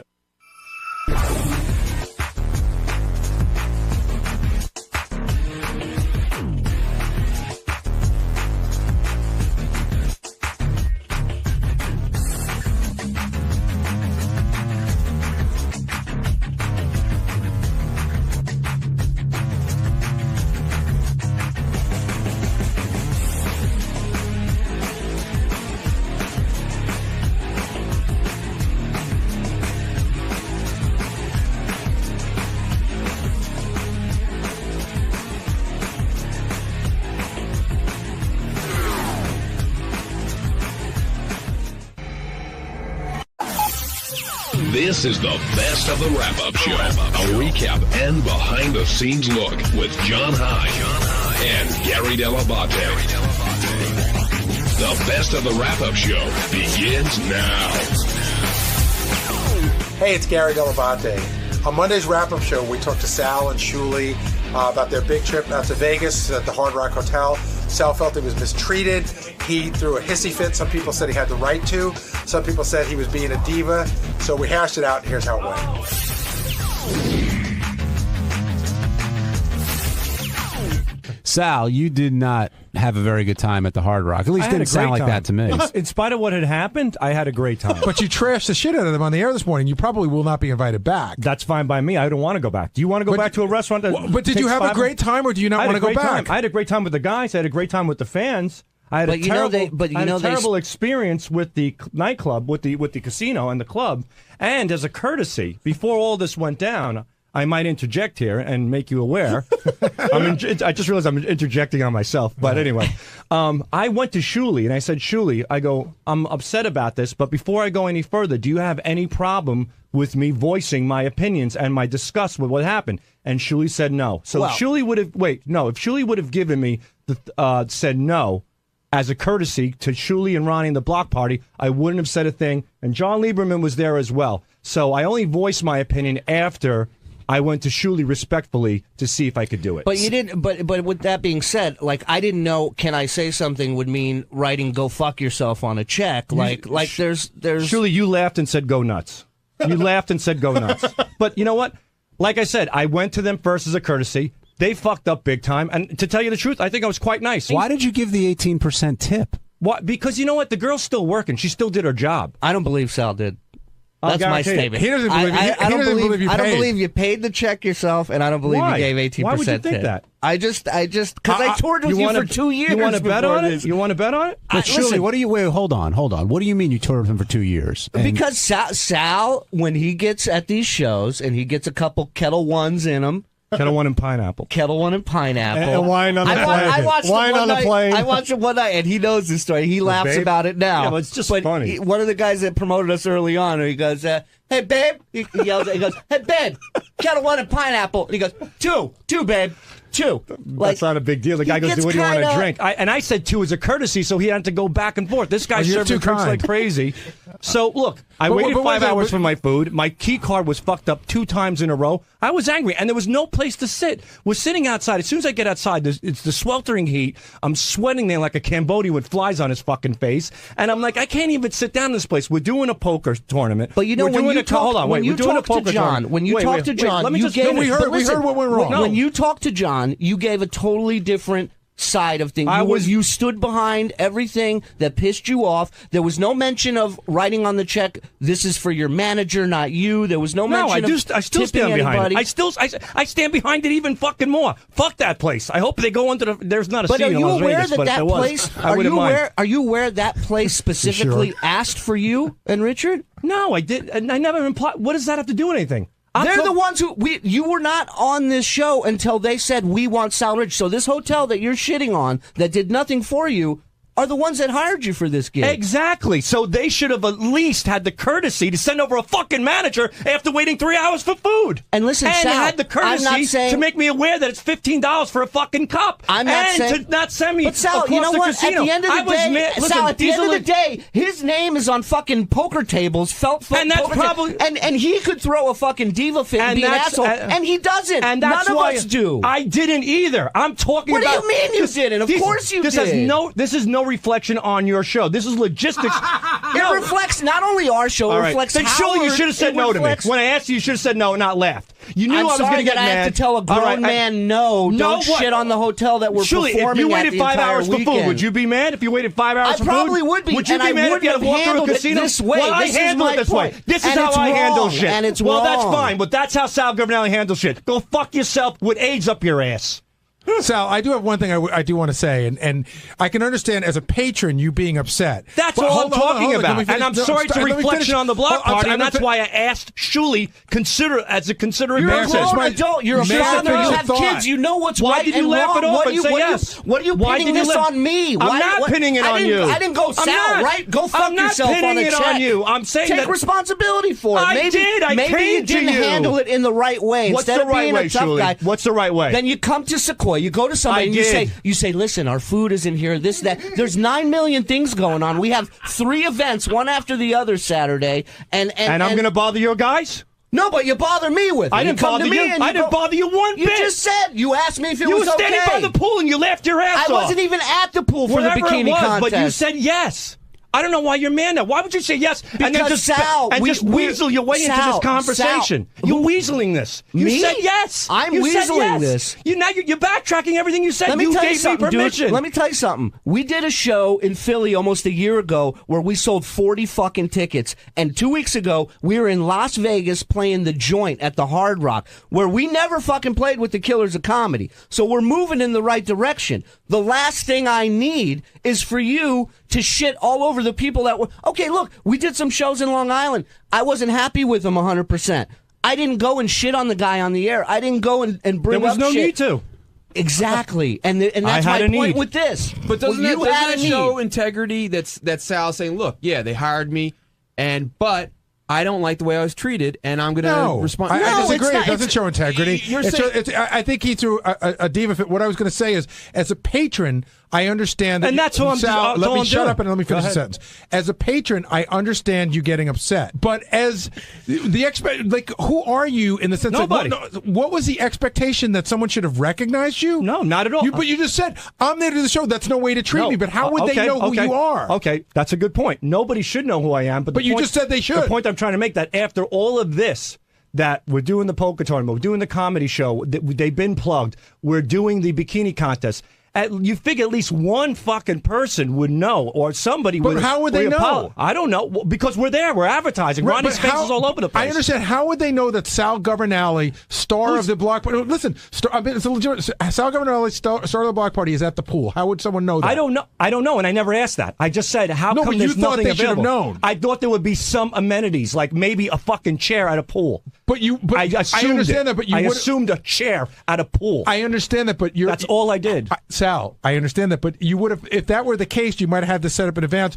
Hey, I'm there. Is there a concierge or somebody's going to help me? I don't know. You went to the pool and just expected that people would know that Sal was coming, and I don't know why. Nobody was at the pool, and when I couldn't find a chair, like I was doing like a normal person, you're not listening to me. Yeah, I called Sequoia. I said, "Is there something available?" And he says, "Let me make a call. I'll take care of you guys." And he did. Okay. They got us the cabana, and that was fine. Once we got the cabana, we sat down at 12 o'clock. I ordered food. It didn't come till 5 o'clock. At 2 o'clock, I said to the waitress, Lieberman said it was 3 hours, and now it's gone to 5 John hours. Lieberman. I am telling Sal, hold on. was there. Sal, hold on a second. Give me a break. John, let me ask you a question. Let's make it 4 hours. Either way, it took a long time. Hold on. It took a long time. I'm just mad about the delivery of the food, and I still tipped the woman. I understand why you'd be. I understand why you'd be. Sal. Fuck you. Sal. I understand why you'd be frustrated by that. You have every right to be. John Lieberman, you're saying that Sal is changing his story, though. 2 quick questions. The time was different. Today in studio, you said 5 hours. When I interviewed you at first, it was 3 to 3.5 hours. All right, let's even say it was 3. You want to wait 3 hours for your food in the sweltering heat? I'm just pointing out would you the be facts. mad? What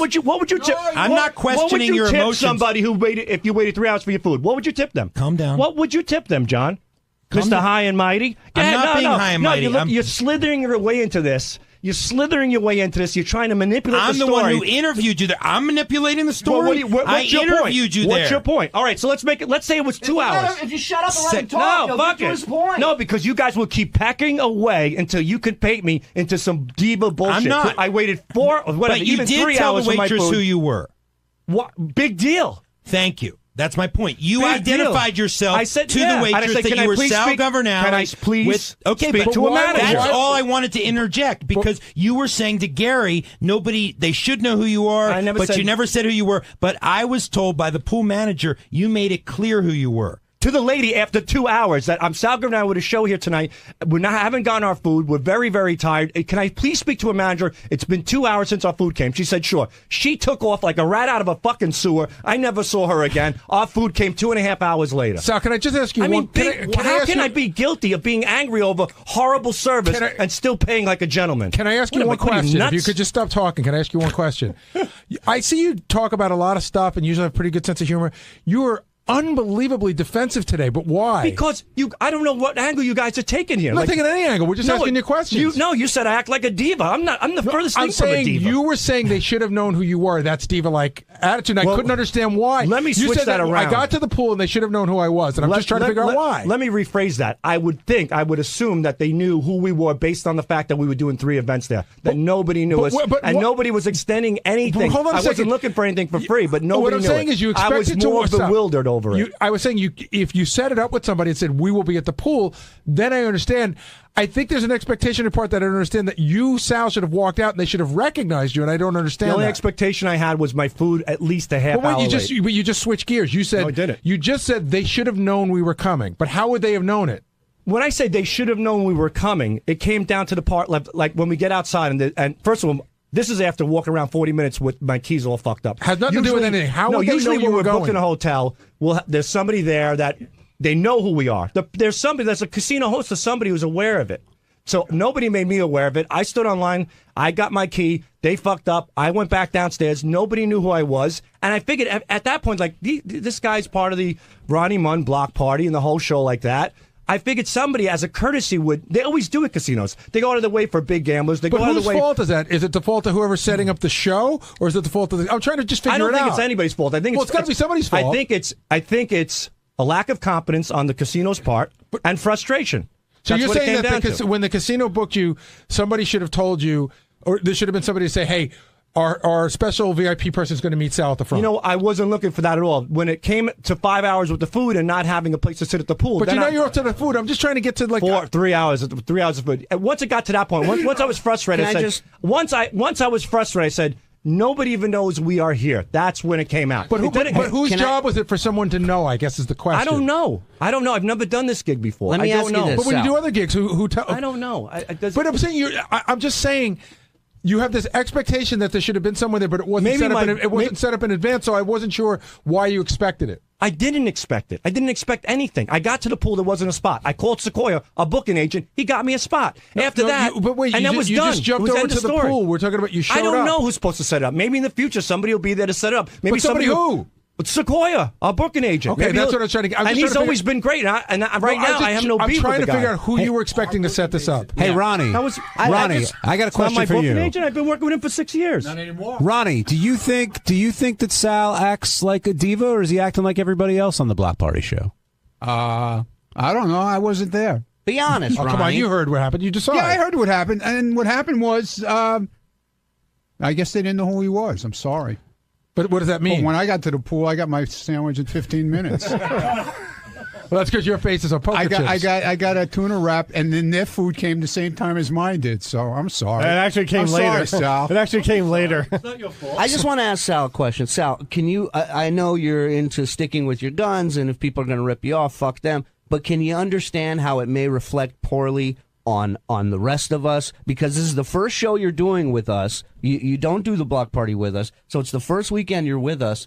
And can you see why I would be upset? Why it may look shitty on our part when you're giving audio comments to John Lieberman about how all the employees should be shot from a tower with a rifle. Well, I had a few at the in me Hard there. Rock. I take that one back. But first you of had all, a lot in you. Sal, I heard you had a few in you for a lot of this trip. I've had a few in me. I was pretty inebriated, happily, and I needed to be in that place. But yes, to answer your question, Shuli, yes, I did think about it, and as a courtesy, because you guys invited me on the show, I wanted to make sure. I wanted to make sure that it was okay. So I think I took the right approach, and I asked you if it would be okay if I did it, and you said yes. Sal had some regret and remorse, and I can prove it. And I like Sal, and I enjoyed hanging out with him in Vegas. He did send me a text message, though, prior to my airing of my news stories that said, "Cut out some of the threatening remarks about Hard Rock if you can!" Exclamation That's point. not remorse. So that's I him want- not wanting to come across poorly. There's a big difference. Well, that's impossible in this show. I believe regret, or he was trying to tamper with the story. No, he but was I wanted trying not to That's look why I like wrote a if dick. you can, because I know better not to tamper with the story. But I thought that he did regret some of the comments he made after he had had some drinks. I do regret. I don't like the approach that I took. Yes, it was. I overreacted. There's no doubt about it. But I was a little angry about the service there, I get and it it. happens. I get it. But I overreacted. I'm willing to definitely admit I overreacted. And truly, I do apologize if it's a poor reflection on the block party. Hey, listen, it was a great weekend for us. We did great. The hotel was happy with us, but it could have ended really badly, and that's what pissed me off. On Tuesday's wrap-up show, a lot of the conversation revolved around JD. He spent plenty of time in the studio, and today with us, he explained why he has his trophies, why he won't leave his apartment, why he spends money on his fantasy football leagues, and all the things that make JD the lovable guy that he is.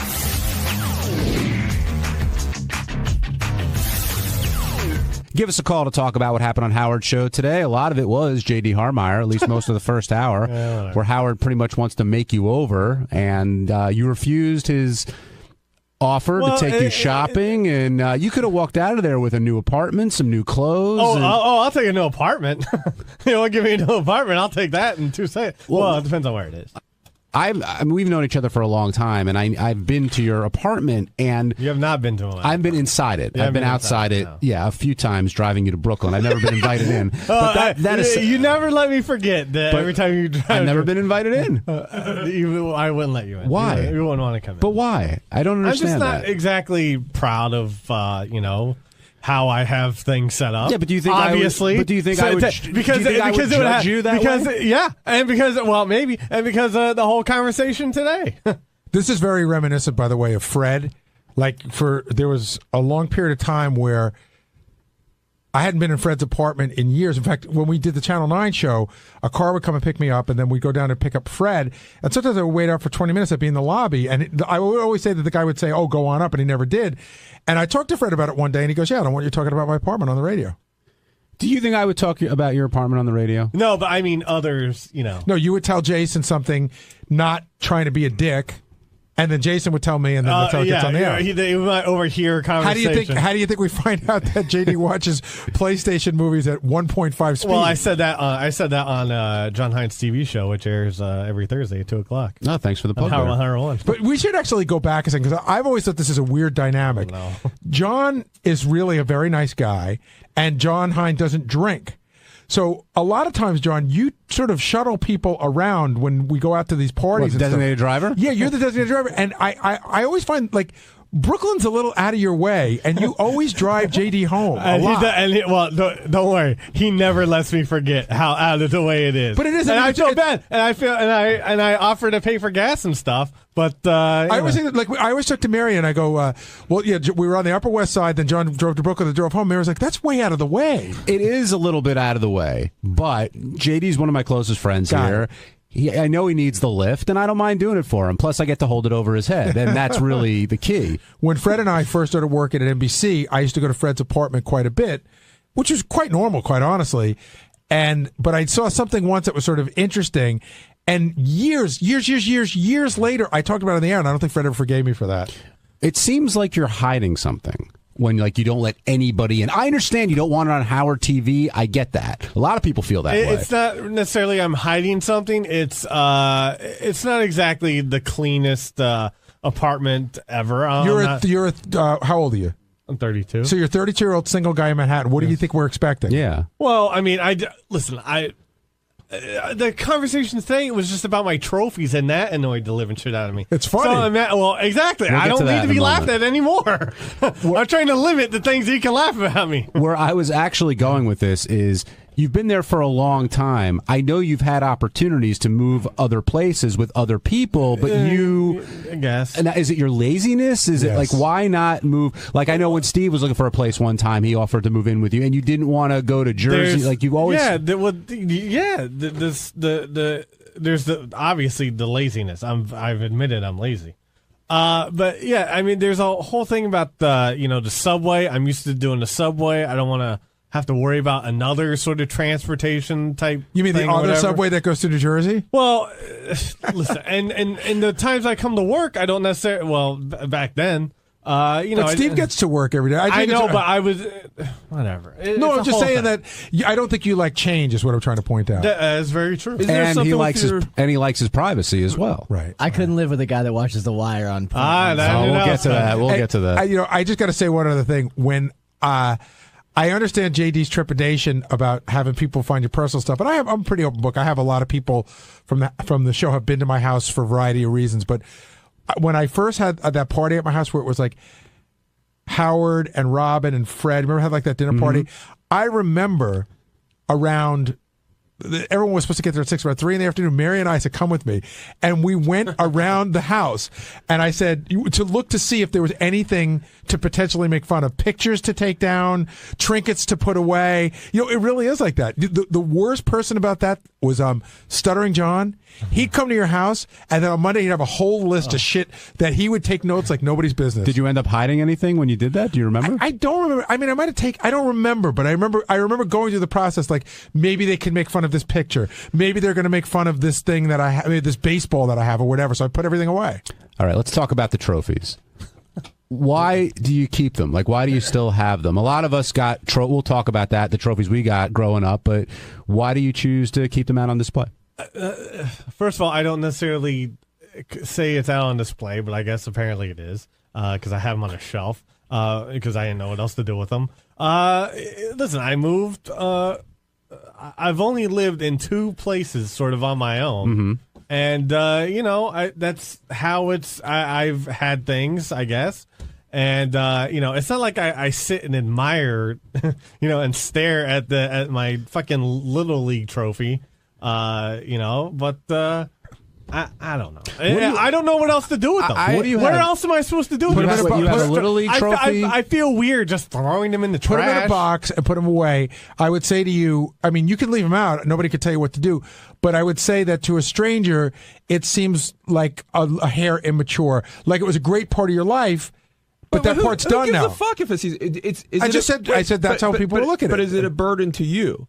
Do you want to get rid of it? No, he doesn't. I mean, I don't really think about it, actually. I think you're too lazy to think about it. Well, yeah. I mean, what else? They're just sitting on the shelf. What else am I supposed to do with What them? do you have? You have a Little League, you have Spelling Bee, what else? That's all. I mean, I have, I played Little League a few years, and so I have, those. And are they participant trophies, or did you win? They're participant. Would it? Fucking nod your head. I know I sucked in Little League. Yeah. No, that's got nothing to do with it. You could be a crappy player on a great team and get a good trophy. I hated people like that. But this is like his Super Bowl ring. Like that was his big moment. But it does, and so to a stranger or a chick you're trying to impress, it might look a little weird that your greatest moment was in 5th grade. I think, but that's not even necessarily saying that it was my greatest moment. That's if you're like, if you actually make the effort to say, "Hey, here's my trophies" or whatever. I have not acknowledged them whatsoever. It for themselves. Like, no, not even that. I was laughing because I was telling Jason. Like, I've been out to Sam Simon's house, right? There's this room at Sam Simon's house, which is just fucking awesome. I wish I could have this room if I were trying to get laid. It's his writing room where he goes to write. It's got a computer, but there's a ledge that sort of goes around the ceiling, and it's just tons of Emmys, tons of Cable Ace Awards, Critics' Choice Awards, People's Choice Awards. I mean, really impressive, and they go all around the room. That I get. I think because all right. Do you think it's at all related to your fear of death? Because for me, like holding on to stuff like that, I know it's it's a big part of the fear of death. I don't know about that. No, I mean maybe in some subconscious. I don't know. I haven't thought about it. If we gave you if the show said to you, "Hey, we'll give you $300 for one of the trophies," would you trade it? Sure. Oh, so how about $100?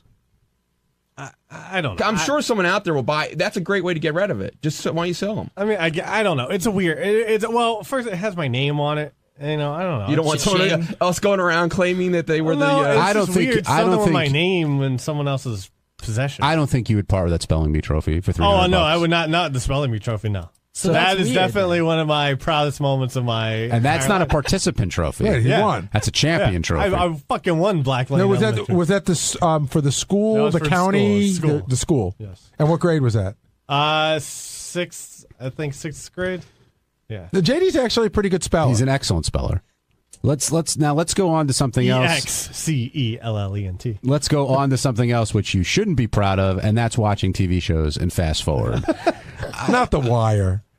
The Wire is arguably the greatest American TV show ever made. I wouldn't give him as hard of a time if he wasn't a media guy and wants to be a director, and you're supposed to appreciate all this art. I've said this over and over.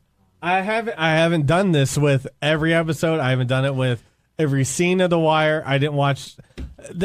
I didn't do it with all of The Wire. Some parts, yeah, because it was like trudging through, Well, it's a little tough. If it's trudging through, then maybe you don't like it, Well, which is okay not to like listen, it. I liked it, and I can see how some people think it's one of the greatest TV series ever. I don't know what the greatest TV series ever would be, but that's my opinion. Mad Men too, right? I've done that with episodes of Mad Men. I'm just gonna give Steve season 2 back because I haven't even watched. Because I'm coming to take it back if you don't. I watched one disc and I just haven't. I'm too busy. I'm playing. No, I hate to say busy. I hate to say busy, but I'm playing Madden now. One last question before we take a break. Yes. Howard's saying, why are you spending hundreds of dollars playing fantasy football? But you don't see it as a waste of money. You see it as an investment because you're hoping you're going to win the leagues, right? Yes. Yeah. But that's not really. I mean, you always hope that you'll win, but even if you don't win, you don't really care. You enjoy playing. Well, I mean, I enjoy playing when I feel I have a chance. Whenever shit hits the fan and I'm in last place, that's not so fun anymore. I'm like, I just basically wasted $100. Do you think Howard doesn't understand fantasy football, and that most guys would spend that kind of money? Well, I don't. I don't really think Howard gambles all that much anyway. Well, he plays poker. No, I know that, but he just doesn't do it all that often. I don't know when the last time he played poker was. Gary, you liked his fantasy football bit. I actually thought it was funny. Did Howard talk about it on the air? Yeah. He did, about how you were going to come out with all those binders. Did I say that on there? I don't know if we got that on the air. No, Howard opened the show with it. He talked about it. Oh, okay. All right. I thought that was a funny bit. Oh, well, thank you. But listen, if you don't play fantasy football, the joke is completely over your head. That's why I wrote in the bit for Howard in the email. I wrote specific names that would go with the joke. But what names did you write? I can't remember. I think one was Julio Jones and LaShawn McCoy. No, Tony Romo. No. I mean, he had lower picks, so I see. Wait, he's like, we're going for reality. Oh, dude, I don't fuck around. What pick did he have? Was he like the 8th pick? You know what? Since I had like a lower pick, I sort of saw him as having a lower pick, and I actually saw it happening in about the 3rd round because he was coming out, and the draft had already started. So, I don't know if this was that autobiographical. I am nuts. So Howard says he'll take you out shopping. He said he'd do a photo thing and give you a signed photo, and you didn't want that. You said, this is something that I need to do on my own. What did you mean by that? Oh, I need to figure everything out on my own. I need to be an adult and stop being lazy and be a mature young man. But you've told yourself that before. Like, what makes you think all of a sudden now you're going to do that?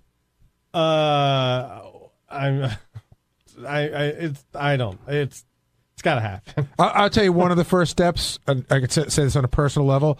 My first roommate in New York was a guy that I work with at NBC. Still to this day, one of my best friends. But moving out on your own is the first step. And it's a big step, and it's different, but it's important. No, I know, and yeah, I know. Wait, why is that important? Because at some point you have to live your life by yourself and be responsible for your own things by yourself and not depend on a roommate. Even though sometimes you don't depend on, even if your roommate never does anything, there's always that safety net there that lets you know he could. But so you think it's like you don't think someone like to make an adult choice like, hey, I like living with a roommate. But maybe JD doesn't. Maybe he would prefer not to. But I think there becomes a point in life, I think there becomes a point in life where if you're 40 years old and you've had a roommate for a long time, women start to think you're gay or weird because you're not really exhibiting any independence. Well, now that's his choice; he can do whatever he wants. Would you prefer, like when you say like I need to become an adult? Are there changes you say I would like to make, but I'm for some reason having trouble making them? Well, first of all, I'm just talking about my bedroom and then figuring that out. I just want new sheets and a captain's bed. I love that. And and then figuring out, but. Right now my roommate isn't really around all that much. Is he a problem? No, he's fine. I have the apartment pretty much to myself for the most part. But I would like to be able to move and have my own place. But there are certain limitations, and New York, living in New York does not help. Joe in Carolina, you're on the wrap-up show. Hey guys, First of all, I want to say, you can tell JD's a good guy because I don't remember anybody in the history of the show that Howard offers more to. I mean, he genuinely loves JD, and he's like, he offered to take him shopping. He's offered to fly him out to see his mom on the air. And the second part of that is, I think JD should be commended because he's not that guy who takes advantage of that situation and always refuses. But if Howard today said, hey, look, I want to take you shopping today. Okay, if JD would have said yes, would Howard have done it today? I mean, No. I think that would have been good. He doesn't have time today. It's got to be scheduled. Howard's got a busy schedule. Yeah, but no one has time today. But I think we all have a busy schedule today. But I think Howard would have seriously gone out with him. Yeah, it would have been good for Howard TV for sure. Absolutely. Oh yeah, no. What was that? Joe, I do think JD prides himself on saying no to that kind of stuff. I know you've been offered plenty, JD, and you turn it away.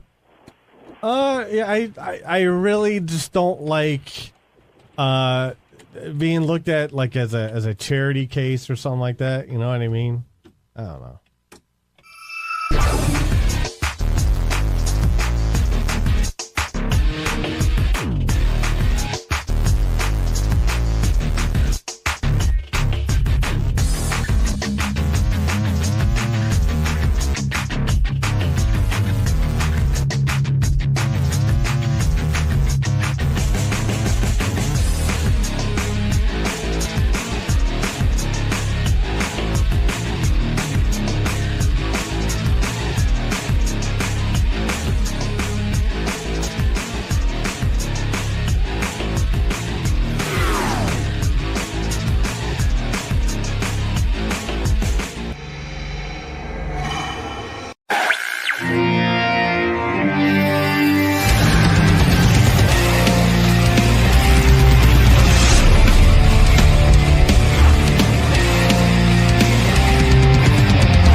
Nasty thing to Rob Schneider. Yeah, they were going back and forth. They were fighting. Yeah, Rob Schneider was bashing Cougar Town. Yeah. Or Cougar Town fans. So he took issue with that. Can't get any writing done on Cougar Town because I'm searching for one funny moment in your last 600 movies. Wish me luck. Bill and Krista Lauren. Krista is a actress on Cougar Town. Bill writes it. But I know Eric the actor wants another acting role. Yes. But I think I might have one for him. But let's first talk to Bill and Krista. All right. Bill, Krista, good morning. Good morning. Hey, good morning, Howard. What's happening? Hi, guys.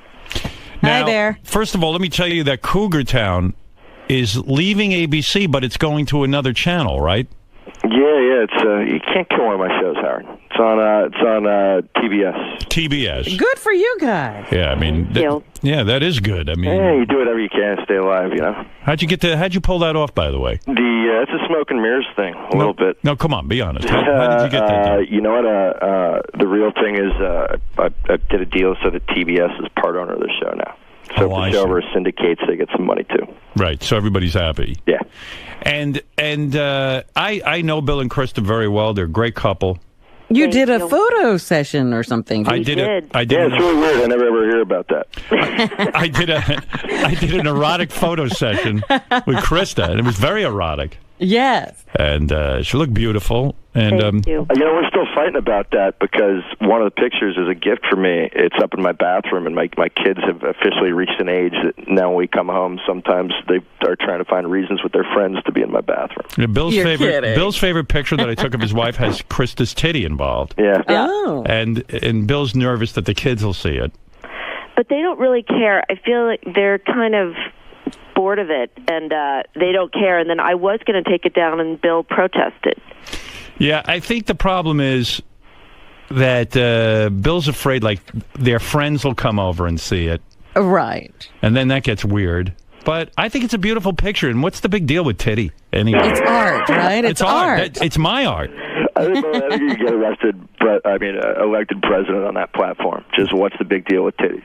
What is the big deal with titties? What's but titties also got? because we have it, I have one at the beach, the one that's on my Twitter page, which you don't see anything. And Bill said, I feel like there's one in the bathroom, and that one, even though you don't see anything, it still looks like you don't have a top on.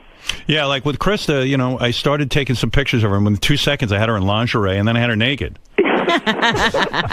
Boy, you work fast. I do. Our first date. It's awesome. Yeah, right. Yeah, I got more off of my first date with Krista than Bill did. Yeah. Phenomenal. But hey, listen, she's a beautiful woman, and she needed to be photographed, and who better to do it than me? Thank you. I'm a photography expert.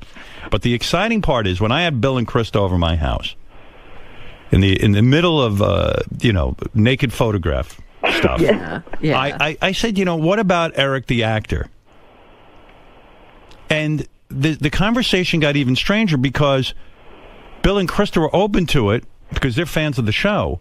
Uh-huh. But they were also kind of like, well, maybe Ronnie the limo driver would be better. Oh. So Well, it's turned into a family. Let's be honest, because you guys are nice enough to call and to mention the show, and last year. And by the way, you have a very powerful fan base. You know, since I get my Twitter is basically reading different responses from Ronnie Munn's fan network about how he has to be on television. But your Twitter appears to also be in fights with Rob Schneider. Yeah. What happened there? I mean, listen to this tweet that Bill put out about Rob Schneider, and I like Rob. Can't get any writing done on Cougar Town today because I'm searching for one funny moment in your last 600 movies. Wish me luck. But did you read what he said first? No, I don't. No, look, you don't have to defend me. Look, I rarely attack people personally on Twitter, and the weird thing about Twitter is it's like a bunch of people telling on each other. And I guess he was watching baseball playoffs and thought there were too many Cougar Town commercials. Right. So he started tweeting about what a shitty show it was. Oh. Having never seen it. Yeah. And just being a dick a little bit. And so I decided to say that in return. And then and I'm still not good enough at Twitter that you don't realize that then the next 24 hours of your life is every fan of his hassling you and every fan of yours hassling him. Yeah, it's a Twitter war. Yeah, but you have to like Deuce Bigelow, and you have to like that one where he goes to jail and he Big Stan. Big Ron, yeah. Big Stan. I like them because they're so different. Yeah, right. So you're in an actual Twitter war. No, he was a really decent guy. First of all, I felt horrible. I saw his feed and there's people just constantly harassing him, giving him shit. We got a very loyal fan base, which is nice, and he does too. And he was nice enough to kind of put it to an end, and I did as well. By the way, this career of yours, what would you call it? A comedy writer, right? Like a sitcom writer. I started as a comedy writer, but now I mostly create TV shows. This seems like a very good career, and a lot of people in my audience are unemployed. This seems like something fun to get into. Is this what you're suggesting to people to end unemployment? Yeah, I mean, you should see Bill and Krista have a beautiful home, and they're doing really well. Just be a comedy writer. Bill, just quickly tell us how we too can become comedy writers. What's the first show you worked on? Look, you just got to get yourself to Los Angeles and say you want to do it. Yeah, but after that, like, what show did you get on? No, I did a bunch of crappy shows when I was 21, and your career changes really based. What were your crappy shows that you did? I was on a show called Champs. I was on a show called Billy, which was embarrassing because no one saw it. It was also my name, and the executive producer of that show gave me a jean jacket that said Billy on the pocket. Well, I don't know where it is. I'd just be a guy that wears a jacket with his name on the pocket with a little heart over the eye. So you were a funny guy. Let me get this right? Do we need to go to college to be one of these comedy writers? No one really asks you, to tell you the truth. Little known fact, by the way. No one asks you if you went to school. Little known fact that Bill Lawrence. Okay, hear that last name, Lawrence? Yes. Sarah Lawrence, you ever hear that college? Yes. Bill started that college. That is my great-great-grandma. Yeah, his great-great-grandma. How's that? Wow. Not bad, huh? So he's got college in his blood. You got college in your blood. There you go. No, but in all seriousness, so what you have to do is get on a couple of shitty shows first. You come out here, you wait tables, and you write as much as you possibly can, and then if you're lucky at all, you get an agent to you probably had to grab an agent too. But what was your first big show? Spin City? No, my first big show was I was a staff writer on it. I got hired on the first year of that show, Friends, and on Friends, and because of that, the same people that wouldn't even give me jobs 6 months before were suddenly like, "Hey, we've always been huge fans of you, even though we would never talk to you before." Oh, that's it. That's you how Hollywood works, and I got lucky because of that, and then got to create my own show, and I created Spin City and Scrubs, and now Cougar Town. Is that how you guys met? Like through Courtney or something? No, we met. I created Spin City, and Krista was on Drew. And so we always had to be at the same type of ABC TV events and stuff. And how long did it take you to get into your wife's pants? It was horrible, man. She was really the first woman that I was ever friends with before I dated, because she was. How long did it take you before you were actually having intercourse with her? A year. Wow. Because when I met her, she was dating. I met her on a day that I had heard her on your show that morning with Drew. And who was she dating? She was dating a tiny actor. Who? Who were you dating at the time? That guy, Danny DeVito. From Danny DeVito, from who played Miles Silverberg on Murphy Brown. Yeah, he used to ride around. Oh, he would ride around like on Krista's shoulders. Oh, so Krista, you were fucking that guy. And I was in a relationship. I said I can't. I'm going to be breaking up with him soon, but I'm not broken up with him yet. You know what? Wow. She's not telling you, Howard. This is true that he was. You helped me out. He was the day that I met Krista. He was upset because she was on your show with Drew, and he didn't think that she had behaved well. Oh. And so she had to show up at an ABC function that night by herself. And that was the night that I met her. Douchebag move on his part. He blew it. Yeah, I don't like what you said on the show. Shut up. Right. Please. Yeah. That's crazy. He let you go out alone. Yeah, right. And I remember it was pouring rain, and ABC flies you there and lets you bring, if you're dating someone. So he came with me to do the upfronts, and he wouldn't go with me downtown. I was like, all right. And I walked in, and Bill was there. And Alan Ruck, who was on Spin City, said, "Oh, come over and meet everybody on our show." And Bill stood up and was so cute. And did Bill give you the salami that night? No. Oh. But I flirted with him. No, she did, man. I worked this for like 6 months, and she was still in L.A. and I was in New York. Wow. And I called, and one time, this is the most embarrassing story of my life. Right, I called, and she said, "Hey, I decided to date a comedy writer," and I thought she was talking about me. And I was like, "Oh, cool." She said, "Yeah, I think you know him." I'm like, "Oh, I bet I do." And that was some other guy. Yeah, she said some other guy's name. Wow. Well, hey, you did well. Yeah, I did all right. I'll tell you, this comedy writing's good. You get to, marry a piece of ass like Krista. You get you get paid big money. Yeah. It's a good career for a lot of these guys in my audience who are currently unemployed. And you see these sitcoms, you can do it. They should do it. Yeah, just write some jokes. Yeah. So everybody's a comedy writer now. There is. Everybody out the same amount of people that say they're screenwriters or movie writers. I can't believe how much work you put into banging Krista. All I did was invite her over for a photo session. Yeah, in retrospect, that would have been a huge time saver. You're not kidding. Pictures. Photography will get you laid. Now, listen, this Cougar Town, let's talk about this. It's moving from ABC. Bill and Krista obviously care about this project. They also care about this show. Let me get Eric the actor on the phone. Dude, you there? Yes, good morning. Morning. Good morning, Eric. Good morning, Eric. Bill and Krista were over my house. I just want you to understand this, Eric. Every time you put me down and every time you badmouth me, when they were over, I go, "Hey, what about Eric the actor maybe making an appearance on your show?" I put it out there. Thank you. Yeah. But he won't remember this as long as this phone call lasts. Let me remind you, Krista's naked in my room, and I'm pitching you for the show. Okay? Hey, Howard, I'll tell you the truth, because part of the reason we were happy to do this is Chris and I have been arguing about it because I said ultimately, hey, we were trying to promote the show, and whoever we said could be on it should be on it. And Krista feels that because of you have to pay for bad behavior, and maybe Eric shouldn't be on the show because of consequences to the way that you act. But you know what it is. First of all, let's review. Eric is deadly on these shows. You know that. I mean, you got to. I was just listening to a tape of him on some wrestling show, and I mean, they won't even show him on camera. Like they keep him on like a ISDN line or something. Like the wrestling audience is afraid of him. Yeah. And also, by the way, what'd you say, Eric? It was Skype. Oh, you were on Skype. Skype. I couldn't see you. I wasn't a huge fan of the soda incident either, personally, as an executive producer, because it's just really about every day you're slammed, and it's really about trying to get the work done. That's the other thing. If you go with Eric, just be prepared that there's going to be all sort of hassle, like getting him there. Then all of a sudden he has his doctor's appointment he can't change. Then he wants soda.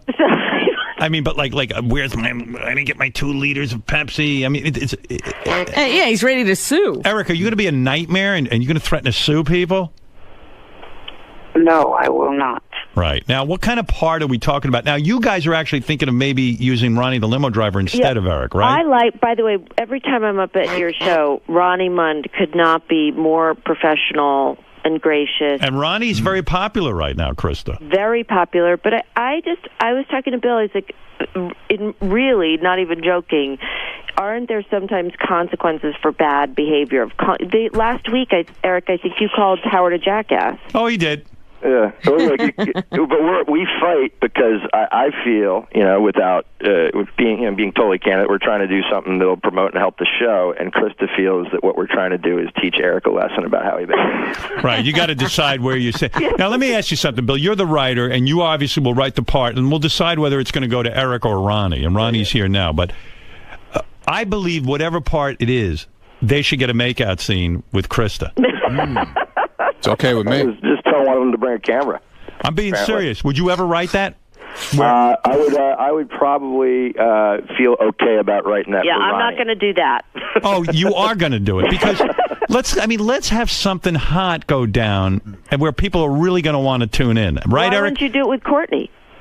What do you mean? We'll have Courtney make out with someone. No. By the way, I love that my wife's comfortable promising that Courtney will make out with Eric the actor.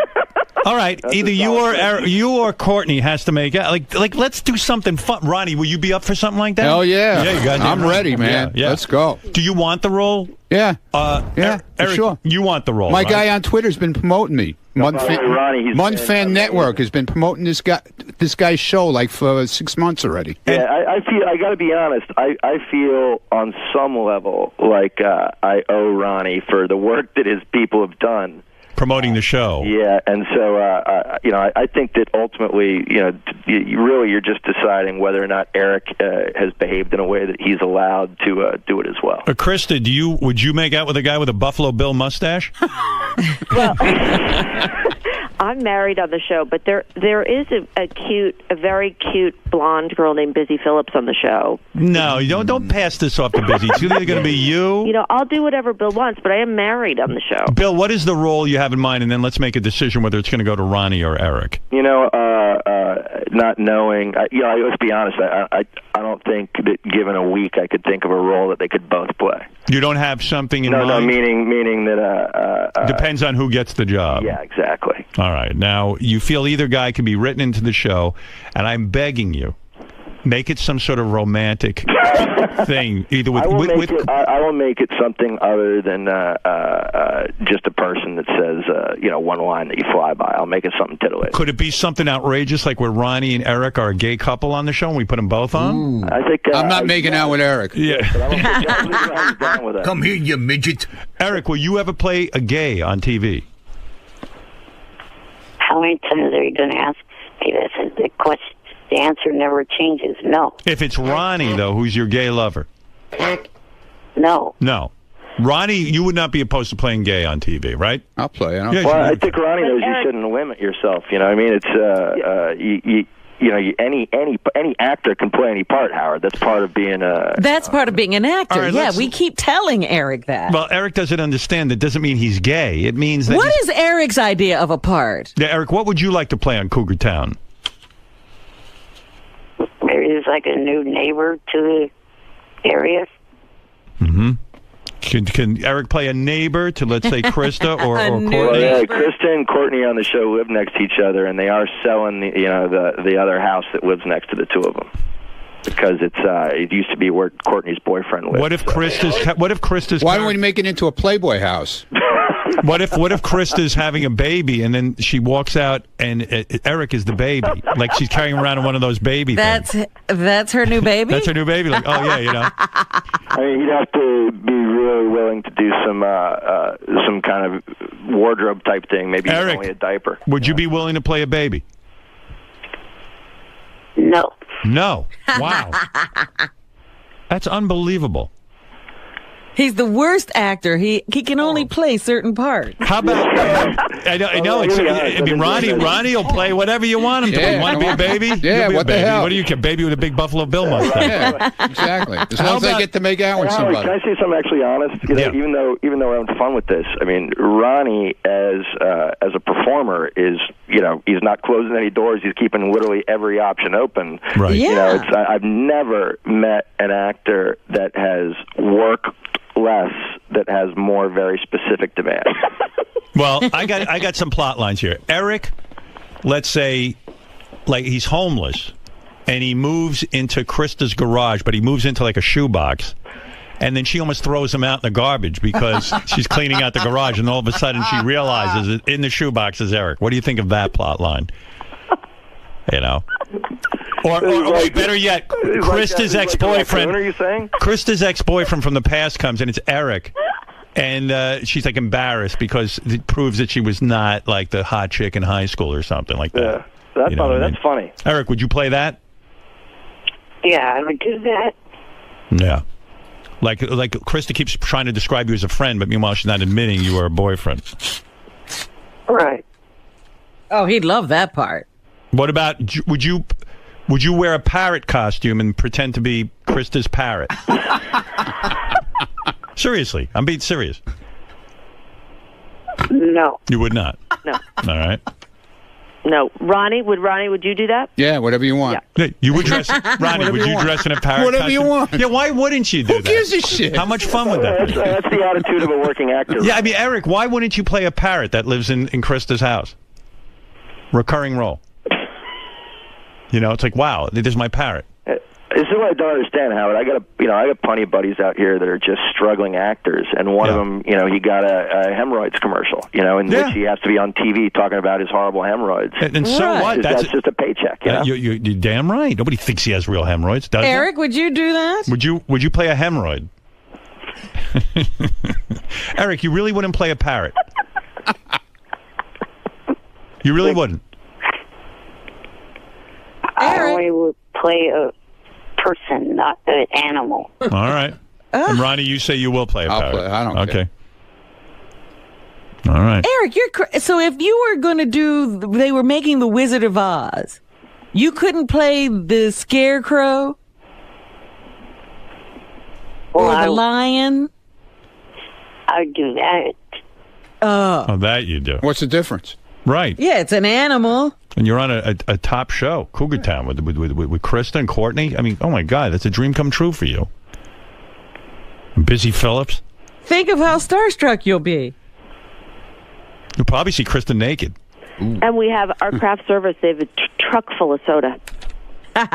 Is that true? Yeah. Pepsi? It's full of soda. Pepsi. It's got to be Pepsi. I'm just saying. How about Eric's actually there and a real cougar comes to Cougar Town and eats Eric? Bill, do you think you have said, you've gone on record as saying you feel the name of the show hurt the show? Yeah. Really? Why? Cougar Town? That's a good name. You know what is the way network TV works nowadays is you need kind of a hook a little bit to sell it. Sure. I thought it was a funny hook to sell the show, and then we kind of ditched the whole idea of Courtney chasing having sex with younger guys after about 3 episodes. Right. Yeah. So it really didn't reflect the show. Yeah, How but about in Krista? retrospect, I probably couldn't get a show on TV called, People Drink Wine, or... Hey, Eric, would you play a part where you're a friend of Krista's and you have, you want to be breastfed by Krista? Would you play a guy who's into, baby stuff and wants to be breastfed by Krista? I'd have to think about that. Mm-hmm. Oh, you're so stupid. I'm there, man. Get me on the plane. You'll play a guy. Oh, yeah. No problem. Yeah. Eric, do you realize you're sort of talking yourself out of the gig? Eric, would you play a guy who picks up dog shit for a living? I'm being serious. That's a person. Yeah. Right. The job. Your part is that you're this guy. They don't want to pick up the episode's about Krista can't stand picking up dog shit. They have a dog. So they hire one of these companies that comes out and cleans out your yard, your dog shit, and you're the guy who cleans the dog shit. Would you play that? Doggone. Doggone is the name of the company. And hey, Howard, there is a dog on the show, and it's a huge dog, so I think part of the joke would be that it's giant piles. See? You like that. And Eric falls into the pile. Yeah, and you get stuck like quicksand. Right. Help! So, no, seriously. Somebody's got to get him out of there. Eric, would you play a character that cleans dog shit out of a backyard? Yeah. You would, okay. Oh, okay. Now we're getting somewhere. By the way, I was teetering because honestly, TV is about how quickly you can do things, and I feel like Eric should realize that if he said, "Look, I'm up for doing anything," that the odds would be that I wouldn't go to great lengths to humiliate him. But as a producer writer, to hear, it can only be this tiny, tiny thing. All right, so you guys, this is how real Hollywood works. So my audience is going to get to see this right now. Ronnie is up for this part, and so is Eric. You've talked to both of the actors. I'm going to let them say their piece, and then I want to hear the decision-making process that you and Krista go through when you decide who is going to get this part. Ronnie, would you like to say something to the producer and executive guy, whatever your title is? All I got to say is we've been promoting his show, and that's number one. Right. Number two, I'm up to do anything. So that's about all I could say. That's all you want to say? That's it. Want to mention anything about your acting? Or No. Okay. Any previous history? Nothing. Well, smart. I was on the Vicki Lawrence show years ago. I remember. People are still talking about that. Yeah, I know. All right. Ronnie, there you have. You said your piece. Wisely, you kept off any type of acting experience work that you've done because I'm sure it can only embarrass you. Right. All right. Eric, you have a minute with the creator of Cougar Town and the lead actress, Krista. Go ahead. Well, unlike Ronnie, I have actually been on a couple of TV shows. So, I have had screen time. So have I. And then, even though a certain actor from TV considers me an extra, I am not. I am an actor. Talk about TNA you're presently on. Why would you bring that up? And also, I am working with TNA Wrestling, which they should have another video to you guys to show. He can bring the whole TNA audience, Ronnie. He does have. Well, I forgot to say I did a major motion picture with John Stamos. All right. So Okay. Yeah. Right. And I know that'll be coming out in February or March. So. All right. All right. Well, I think that's enough of a pitch. It is now really up to Bill and Krista, who work on Cougar Town, who created it. They put their blood, sweat, and tears on this. They don't make this decision in some sort of cavalier way because the show is important to them. This is their livelihood. This is what puts food on the table. Right. Go ahead, Krista. Bill, tell us your thoughts, and then Bill, give us your decision as well. Go first, go. Well, I don't have the authority to cast it. I'm going to really give it to Bill. And I understand why you guys get in trouble with Eric, because then, I understand, Eric, your life and limitations you've had, and I feel bad about that.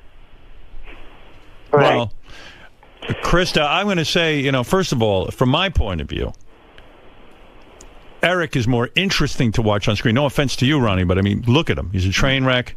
It's going to be awful. Whenever I see him on anything, I'm fascinated. I cannot take my eyes off him. But having said that, Ronnie is a real weirdo. And there's nothing stranger to me than my limo driver being on anything. And he's got a huge following. And he's been a true friend to us in the show. You know, I like to reward good behavior. Well, it sounds like you're leaning toward Ronnie. But Yeah. Look, here's as a fan, I got to say, I mean, Eric, would you play someone who, in this episode, you're a victim of pedophilia, that a pedophile has dragged you into his basement, he's blown you, he's done terrible things to you, and now you're in court testifying against him? No. All right. Bill, that's out. By the way, yeah. Wow, I'm surprised you wouldn't play that. That's an entire episode that we've already pretty much A written. lot of room for comedy there. Yeah, but Eric, why not play that? I mean, you don't have to do the physical act. You just have to be a victim of it. You're in court. Well, for starters, I don't look like a kid, an underage kid with. No, you're older, but it You're happened older, to you. but a pedophile. Years ago, the guy did it to you. He was changing one of your diapers, and he just fucking went berserk. He started jerking you off. Will you stop with that dumb? I'm kidding around with you. God, you know what? You're right, you guys. There's no fun with him. It's an easy decision, Howard. Would you play someone with a bomb strapped to his neck and then his head explodes? No. No. All right. I would. Yeah, so would I. What's the big deal? Well, Eric has played that. It's a paycheck, like you said. He doesn't repeat himself. Look, you know what we always talk about when we talk about actors and actresses? You can divide them truly into two camps, which is the people that are easy to work with and people that get in their own way. Gee, I know where this was going. Eric, one last chance. Would you play a talking fire hydrant? No. No, I can't believe this guy. What if the talking fire hydrant fucks Krista's character? She's hot. No. Oh, my God. Jeez. Ronnie, would you play a fire? I'm there, man. What is the objection? That's like if I was. You would fuck Krista while wearing a fire hydrant costume. Yeah, why not? That's like if I was picking up the dog shit, she'd be in a bikini by Ronnie, the pool. let me ask you something. You know what I'm saying? Yeah, right. Would you play the actual dog shit if they asked you? Yeah, whatever they want, man. Right. Let me hear what a talking fire hydrant sounds like right now. Go ahead, Ronnie. Hi, Krista. How are you, baby? Ronnie, you don't even have to do it because my vote's for you. All right, thank you. Look, here's the Howard, you want the end decision? Let me try one last time, Bill, before you decide. Eric, I'm giving you one last chance. I got one thing that we actually wrote in at one point, Howard. All right. Which is that dog is big enough for someone to ride it around. Ooh. Eric, would you ride a dog? Come on. Yeah. Yeah, okay. Oh, okay. Nice. Would you play a former Nazi who was responsible for killing the most amount of Jews during World War II? No. No. Gee, I would grab that role. Why not? What's the big deal? It's a part. It's not like it's not like he's killing the Jews. Hitler was a great guy. All right, you've heard everything now. Bill, just give me the decision. Yeah. All right, look, you got to add two things. One, not only is Ronnie been incredibly gracious to us and helping to promote the show, but he's also built his own name up with the block parties, to a celebrity level. And by the way, do you know David Letterman's limo driver is starting his own block party? Any day now, we're going to see it. They're all going to be in Fairfield County, Connecticut. All right. So look, here's the deal. This is going bad for you, Eric. Eric, quick, one last chance. Would you play an angry, ungrateful midget that looks like a plucked chicken? Howard, I'm going to give Eric an escape route, okay? Which is Ronnie's got it. Wow. I listen to Krista all the time, and she feels that Eric isn't grateful enough. Right. And I will allow you, because this show is already picked up for this year and next year. I will allow you, if Eric behaves well enough for, say, a 6-month period or something that you decide, to bestow upon him a part. All right, so Ronnie has won the first part, and if Eric is really on good behavior, you're going to write him a part. Yeah, but he has to earn it. He has to earn Eric's it. on probation. Well, that's real. Eric, did you hear that? You're on probation. I heard. You better be nice to me. Sounds like he's crying. Well, is he all right? No, I'm not. He lost out on a part. Well, you talked yourself Listen out to his of a voice. part. It sounds like he's really upset. Are you upset? Not really. Wow. Well, you don't care. There's still a chance to get it. I just think that I think my wife's going to need to hear yours and Howard's relationship be a little more reciprocal. Right. Thank you for that, by the way. I appreciate that. Ronnie, you've won a part on thank you, guys. Cougar I Town. appreciate it. Of course, Ronnie. Hey, Ronnie, all I ask in return is maybe slightly less than 1,000 tweets a day from Ronnie. All right. And All Bill, right, no problem. Please keep us abreast of this development and let us know what Ronnie's part is evolving into, okay? Sure, yeah, and Ronnie, we'll give you a call this week and find out what your schedule is and stuff. Sounds good. And make it so Ronnie fucks Courtney Cox. Hot chicks. Yeah, I was going to say hot chicks. Yeah, like he wants to do something to her. All right, and have extra makeup on the set to cover up Ronnie's bad tattoos. All right? No, we're on it. All right, thank you. All right, the show is called Cougar Town. It features the work of Bill Lawrence and his beautiful wife, Krista Miller Lawrence. Thanks, Howard. Yes, and you two go back to doing whatever it is you do. Eric, I'm sorry you didn't win the part. Ronnie, Eric talked himself out of a part. He did. I don't even know if he realizes that. When you're an actor, whatever they tell you you're going to do, you say, yes, sir.